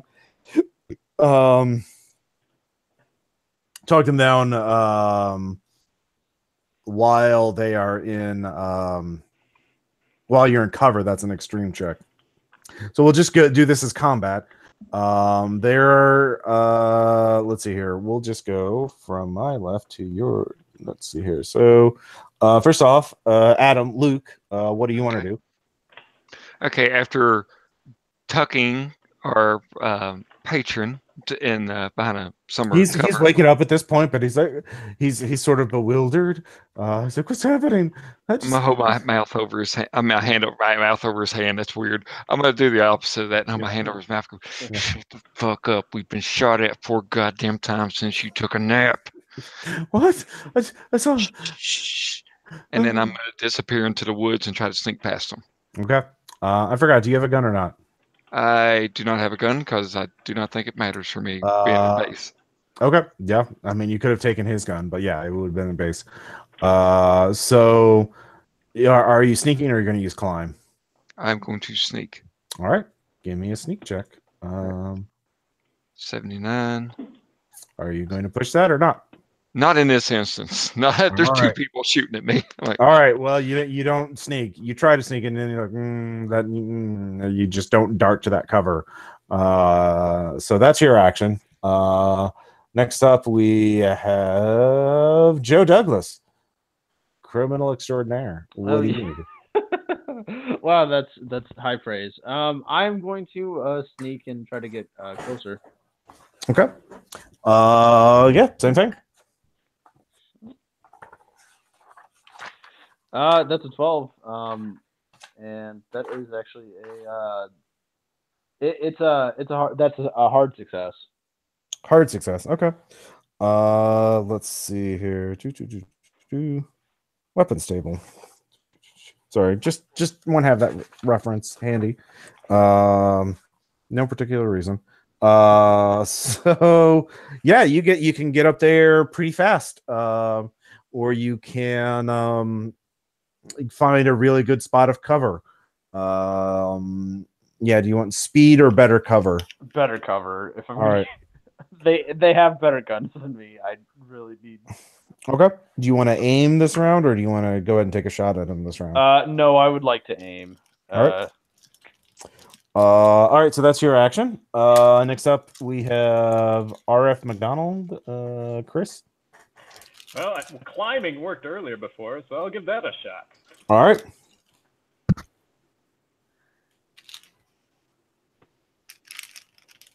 Son of a bitch. All right.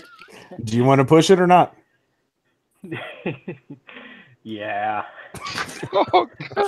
Okay. Yeah, it didn't work either. Okay.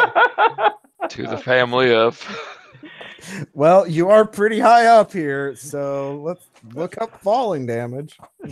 Don't know how much you did fall. Actually, give me a luck check. If you roll 50 or less, you will only fall a short distance. All right. All right. Okay, only a small fall. Yeah, only a small fall. You fall for a. Let's take a look at. Sorry, I'm going to look at falling damage because what RPG wouldn't have falling damage? Let's see here. Thanks for looking up, Chris. Yep. Those pictures and corpses help broke your fall. Yeah, stop hearing gunfire, by the way. I just hope we didn't see that. Let's see here. Climb. Yeah, 1d10 damage. Okay. You only fall 10 feet. Come on! That's a major wound, isn't it? Yeah, it is. It's more than half your hit points, I'd imagine. Are you? Yeah. Or how many hit points do you have left? I have exactly 2 left. All right, you're still conscious. But yeah, you don't feel so good. I'll let you choose what limb is broken or if you have a concussion. So falling 10 feet. I'll take the concussion. We don't know what that is fully yet. Yeah. All right. You hit your head, and it don't feel good. So good job. But you only fell a short distance. You're just onto some rocks right below the side of the cliff that you're trying to climb up the side or the side of the mountain. Basically, you're trying to climb horizontally across the side of the mountain. Does that make sense?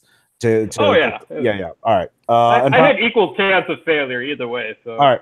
Took a more fun road. Yeah. Finally, we have Dr. Crane. I think I'm going to have to try and talk them down from cover. Okay. Go and give me a persuade check.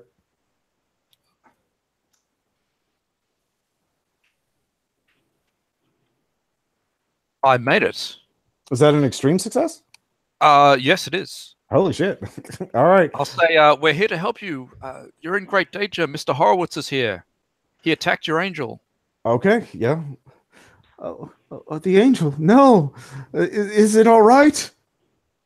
I don't know. I mean, the answer is yes. It's an angel that can move guns. They start conferring with one another. All right. All right, so they're confirming with each other. So that ends that round. So new round.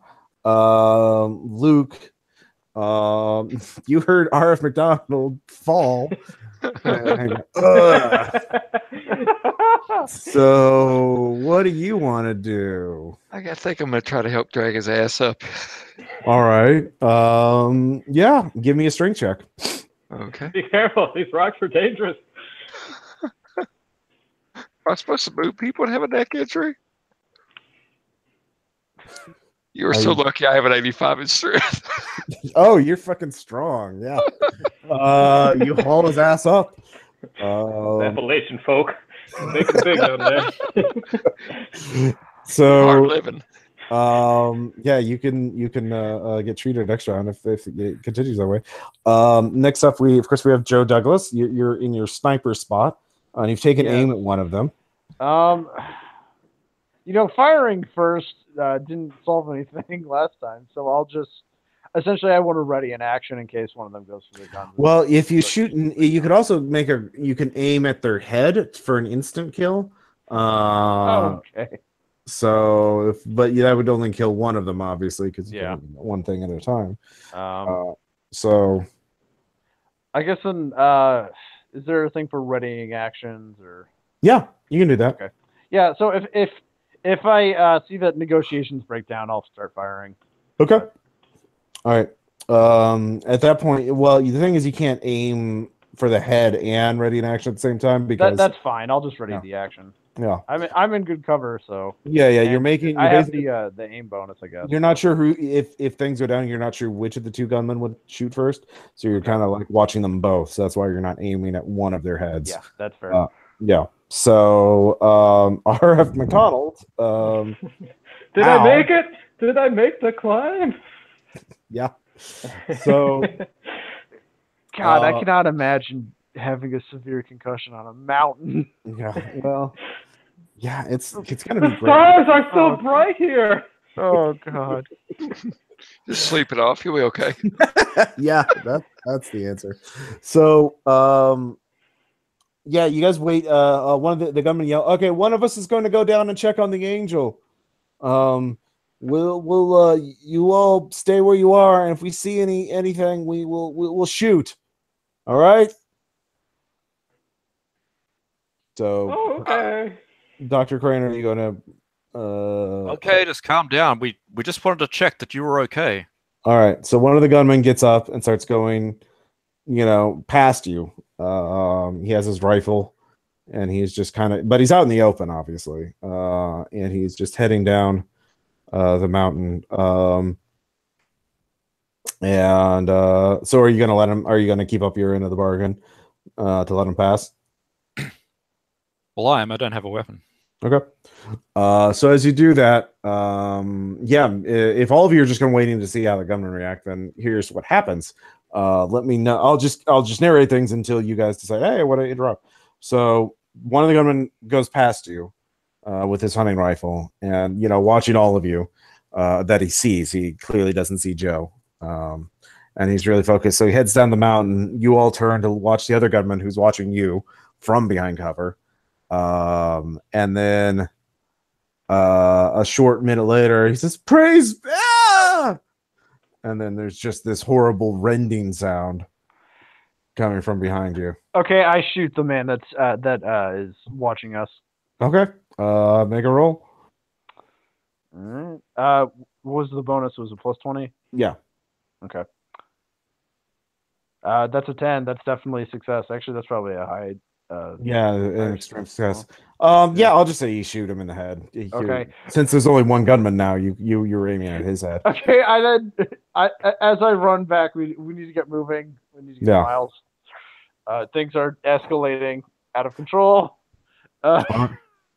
So do you really have to kill all these people?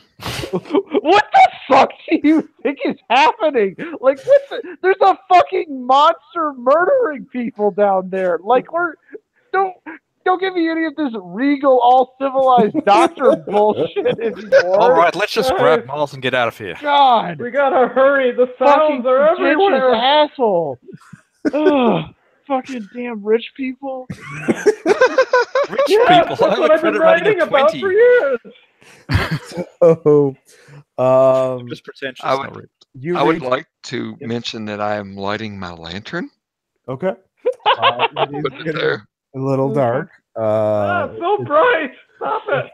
It's been a long day. So you head to the summit of the mountain. You're at the peak. And you can see there is a woman there dressed for the outdoors. She is kind of kneeling, and as you look at the summit, by her there's some documents. There's sort of a ritual circle of stones and something drawn in the dirt. And then there's some packs and backpacks and things that have been put on the ground. And then there's just this almost like a cone or a shimmering tunnel or portal, or it's hard to grasp it. It kind of it's brilliant and beautiful, and it starts in the air right at the edge of the summit, right, and seems to descend or ascend up into the heavens. Everyone give me a sand check. Oh, here's where the wheels fall off, guys. 3. No, so I failed. Okay. No one critically failed? No, I had a hard success. All right. If you failed, roll a d10.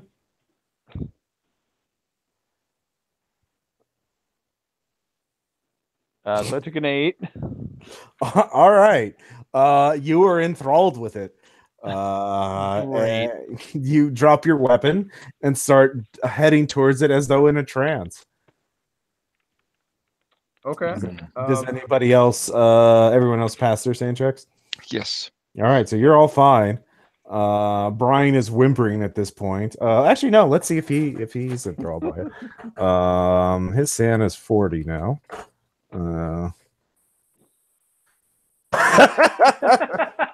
Yeah, he's running for it. So, Luke, what are you doing? Is she reading? No, she's just kind of praying, and she seems to be kind of in a daze, or overwhelmed by things. So she's not heading. So the woman is not heading towards anything. It doesn't seem like she's actually actively keeping that portal open, is she? You don't. What the fuck? Like, no one knows. Yeah, you know what? Yeah, you have no fucking idea. Maybe she is. Maybe she's not. Oh God. All right, I got this one. So I'm going to try to stop our criminal from going further. Okay. So tackle him to the ground. All right. What skill do you have to do that? Oh shit, that's a good question. I have dexterity. I think there actually is a wrestling. You have a fighting or brawl? I have a brawl at 6 either. Yeah, brawl would be a good. Yeah, do brawl. Okay. All right. It's a basic. He's not going to oppose you. Okay. Mama said knock you out. I got him. Yep. Yeah, you get tackled to the ground. So that's your action. Joe, you get tackled. So good job. You take 1 point of damage. And let's hear McDonald. RF McDonald, what are you gonna do? Clearly the woman's the problem, so I'm gonna go hit her. All right. Go ahead and give me a fighting check. I really wanted someone to smash the lamp into the back of her head. That's what I was really wanting to. Hey, that's a success. Bam. All right, she goes down like a sack of potatoes. Yeah. The thing is still there. Well. So no sand check yet. Maybe break the circle or Yeah. Finally, Malcolm. Sorry, Dr. Crane. Yes, I don't have practical experience, but from a traditional standpoint, do I know how I would disrupt the ritual? You don't have Cthulhu mythos, so no, you're not. But like from folklore. Yeah, give me an kind of occult stuff. roll. At extreme.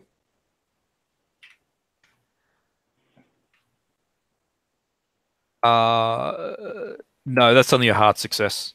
Yeah, you don't know. I guess I'll mess up their magic circle. Okay. So you're not trying to stop Brian. No. Okay. All right.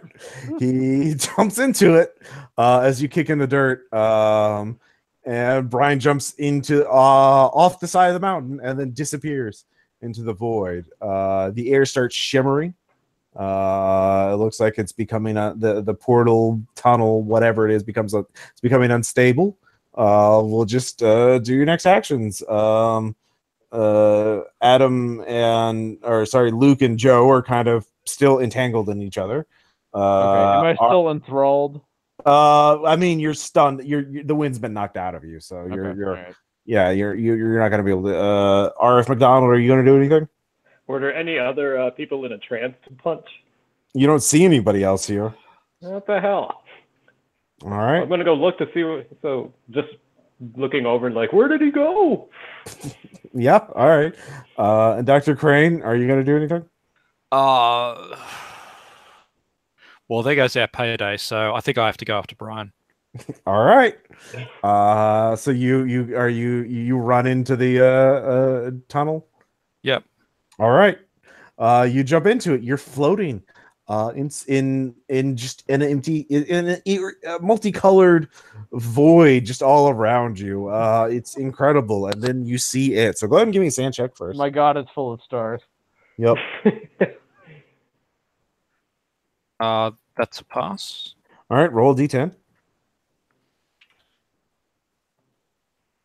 All right. All right, that's temporary insanity. You are still temporarily enthralled as you see the iridescent bubbles the size of cities or planets form and collapse around you and through you as you behold the true surface of the multiverse. And you're unable to do anything as the portal closes up behind you. And yeah, the rest of you three are left on the mountain as the iridescent shimmering stops. You look down and you see the letter. There were some documents in one of the packs. Hello? Oh, yeah. Do I have control of my faculties? Yes, you do now. Right. I get up. I push the drifter off of me. Yeah. Fuck.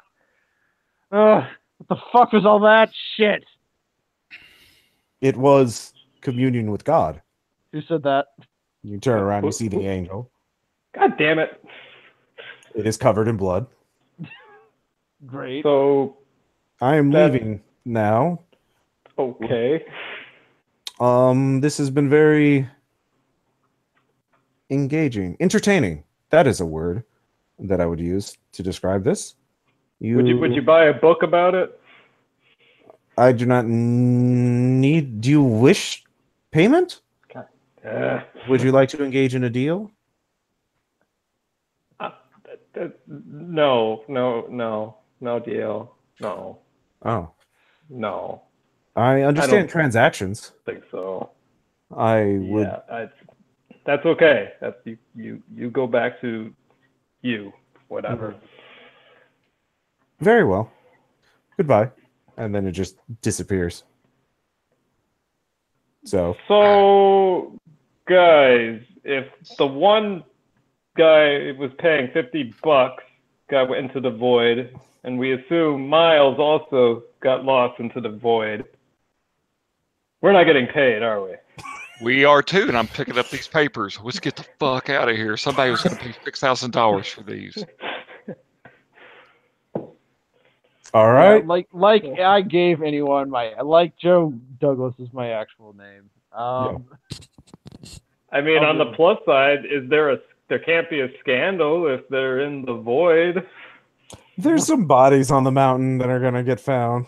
We're just I'm going to leave and not like I'm just gonna fucking turn tail and run. Like, all right. So yeah, that's the three of you leave, taking one of the cars, and hope that no one finds you. As you have a bunch of papers, you're not sure who. If you probably need to read them to figure out who to sell them to, or not. no, once we like get far enough, just far enough out of town, I ask for them to stop, and I get out of the car and I walk to the nearest bus station or train station or wherever the fuck, because I'm not staying with these assholes any longer. All right. Are you trying to take the papers with you? No, I don't care. No, okay. I'm leaving. I'll go back to fucking Boston or somewhere where there's a city and there's good, honest work for someone with my skill set. All right, McDonald, don't worry about it. I got some stuff you could write about. Well, Luke, I was going to tell you, my writing days are done. You got a place back in Appalachia where we can just make some hooch and just sell it illegally? It seems to be a safer option these days. Yeah. So, I think it's the beginning of a beautiful friendship. Well, I mean, let's see. They talked with God, though. So, Dr. Crane, what would you ask God before you lose all of your sanity?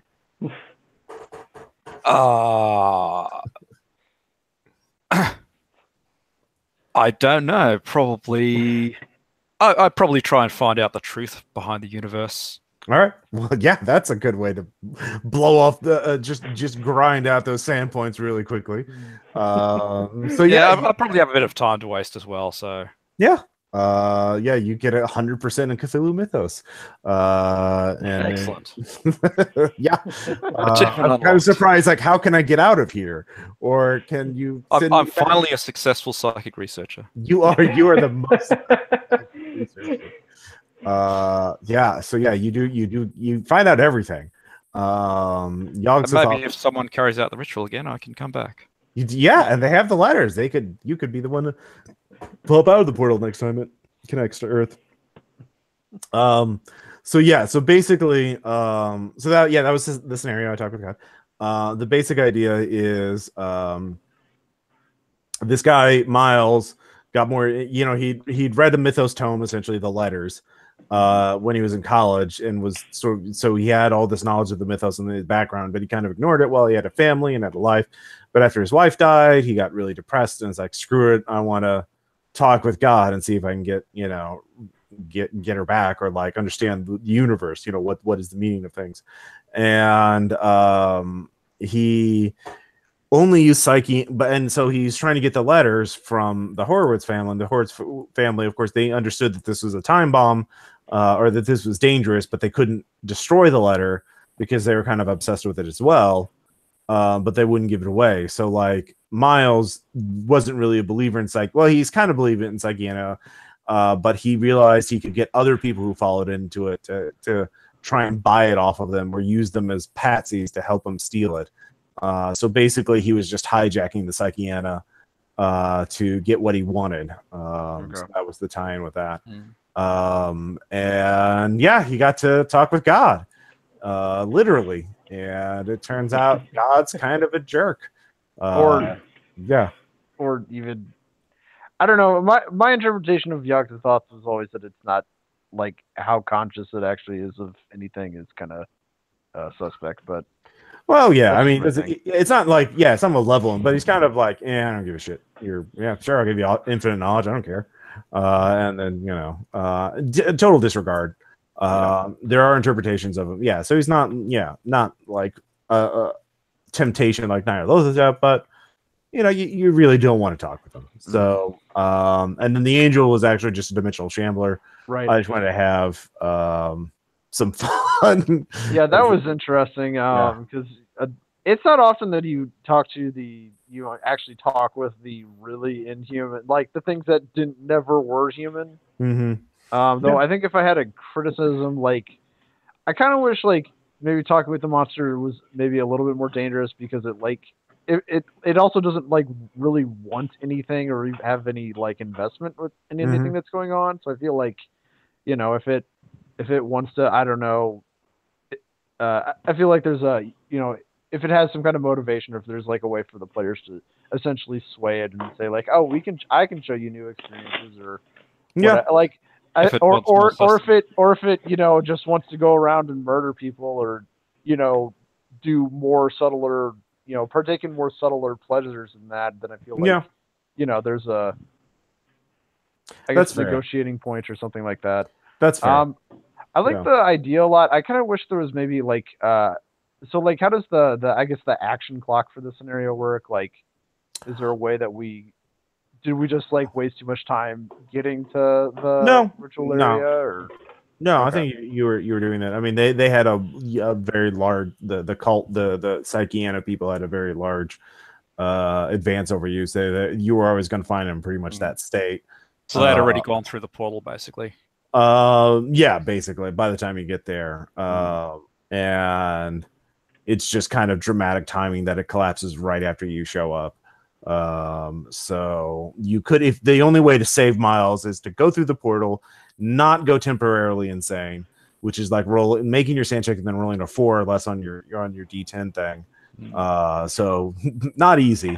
And then you could see Miles, perceive him there, and then make a dexterity check to try and swim through the thing to try and pop back through the portal with him or one other person. So so Miles was pretty much screwed unless you're willing to take a big risk.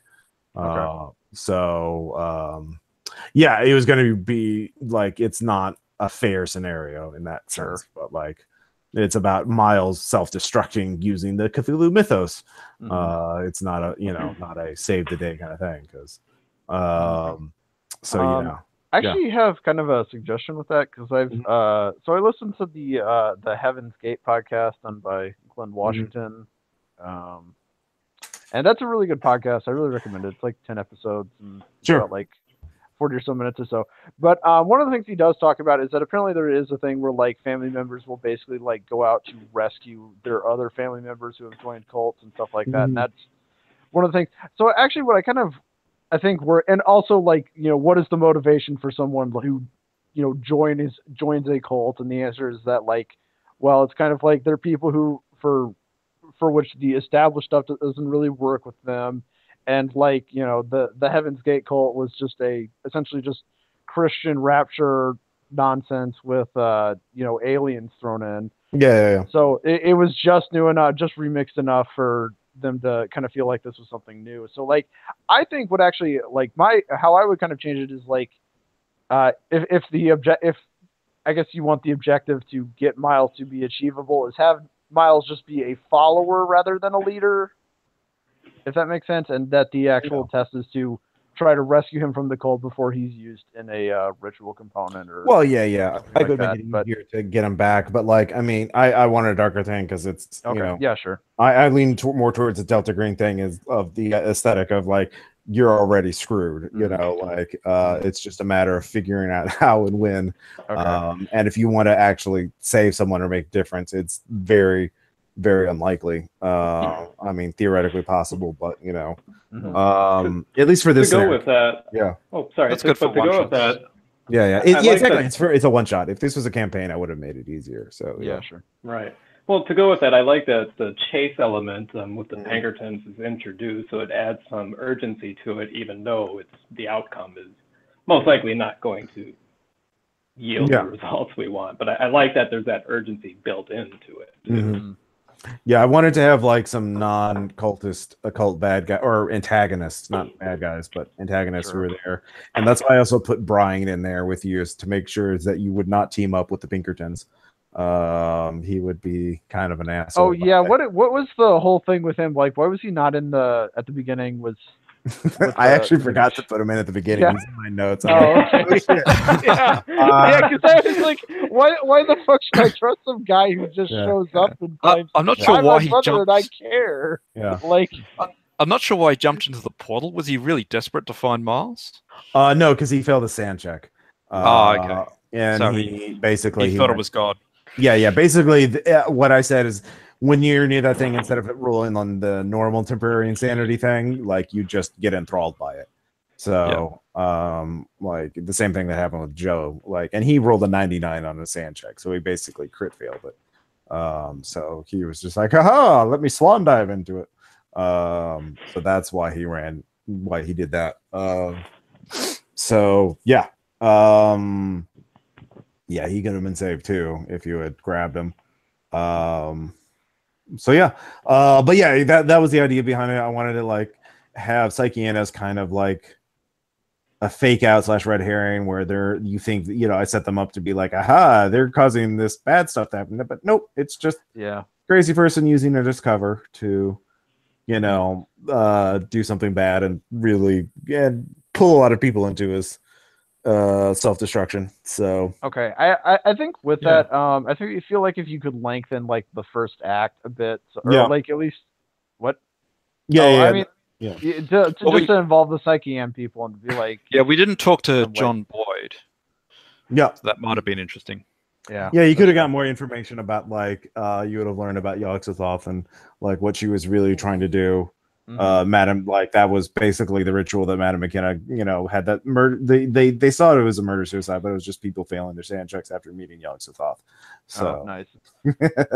So you would have been more prepared to like, oh, we should not go near that. We should just let that shimmering go away and not get near it.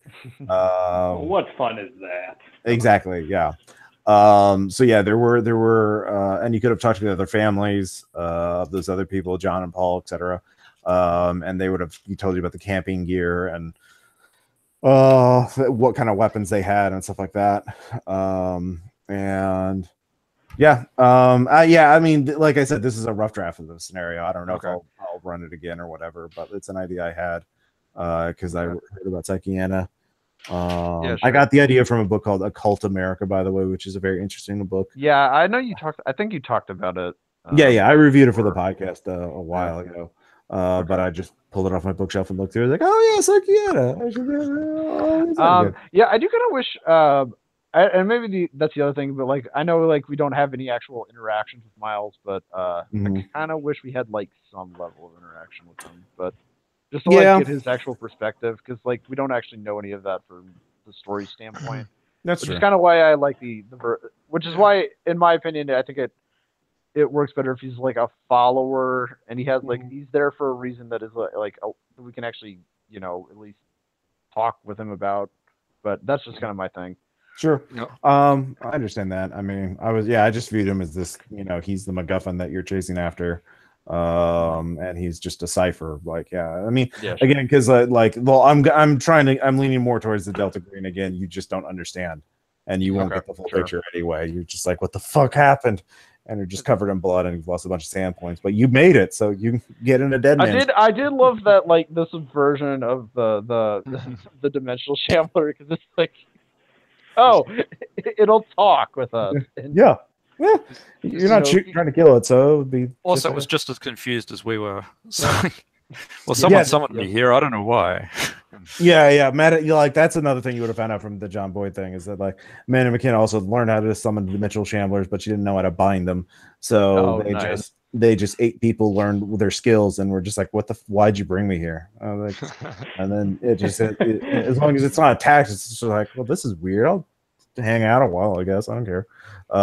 So if you were going... I kind of love that that interpretation of the shambles.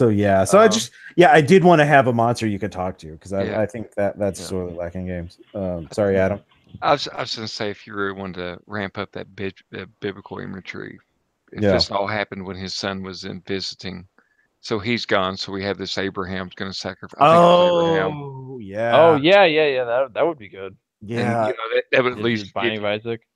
Oh, that's how I could extend it too. He makes a detour to the boarding school to go kidnap his son, for the ritual. Yeah, that's a great idea. I think if I run that again, I'll definitely put that in there. That's a really good idea. So, and then even if there is no, you're either going to choose to save Miles as well, or at least save the Isaac figure. I guess. Yeah, I also might expand like the portal thing where it's not just like see Yogg-Sothoth or die.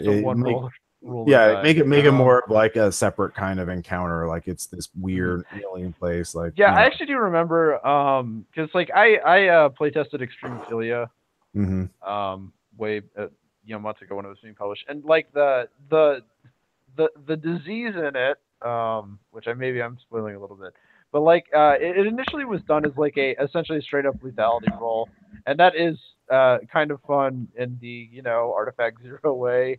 Yeah. But I actually honestly prefer the way that they like eventually revisited it, and like it's more of a longer term thing that has like kind of body horror and you losing control of your body and you're like doing weird behavioral stuff. So it's, in my opinion, like lengthening the horror kind of is I feel like a better option instead of doing as much fun as single roll or die stuff is. Yeah. So again, I sort of made this a little more lethal and death trappy than it necessarily should have been, but like it's a one shot, and like what's a Cthulhu game without at least one player kill? But yeah, I hope you guys had fun. It was fun. Yeah, that was good. All right. Thank you. Bye.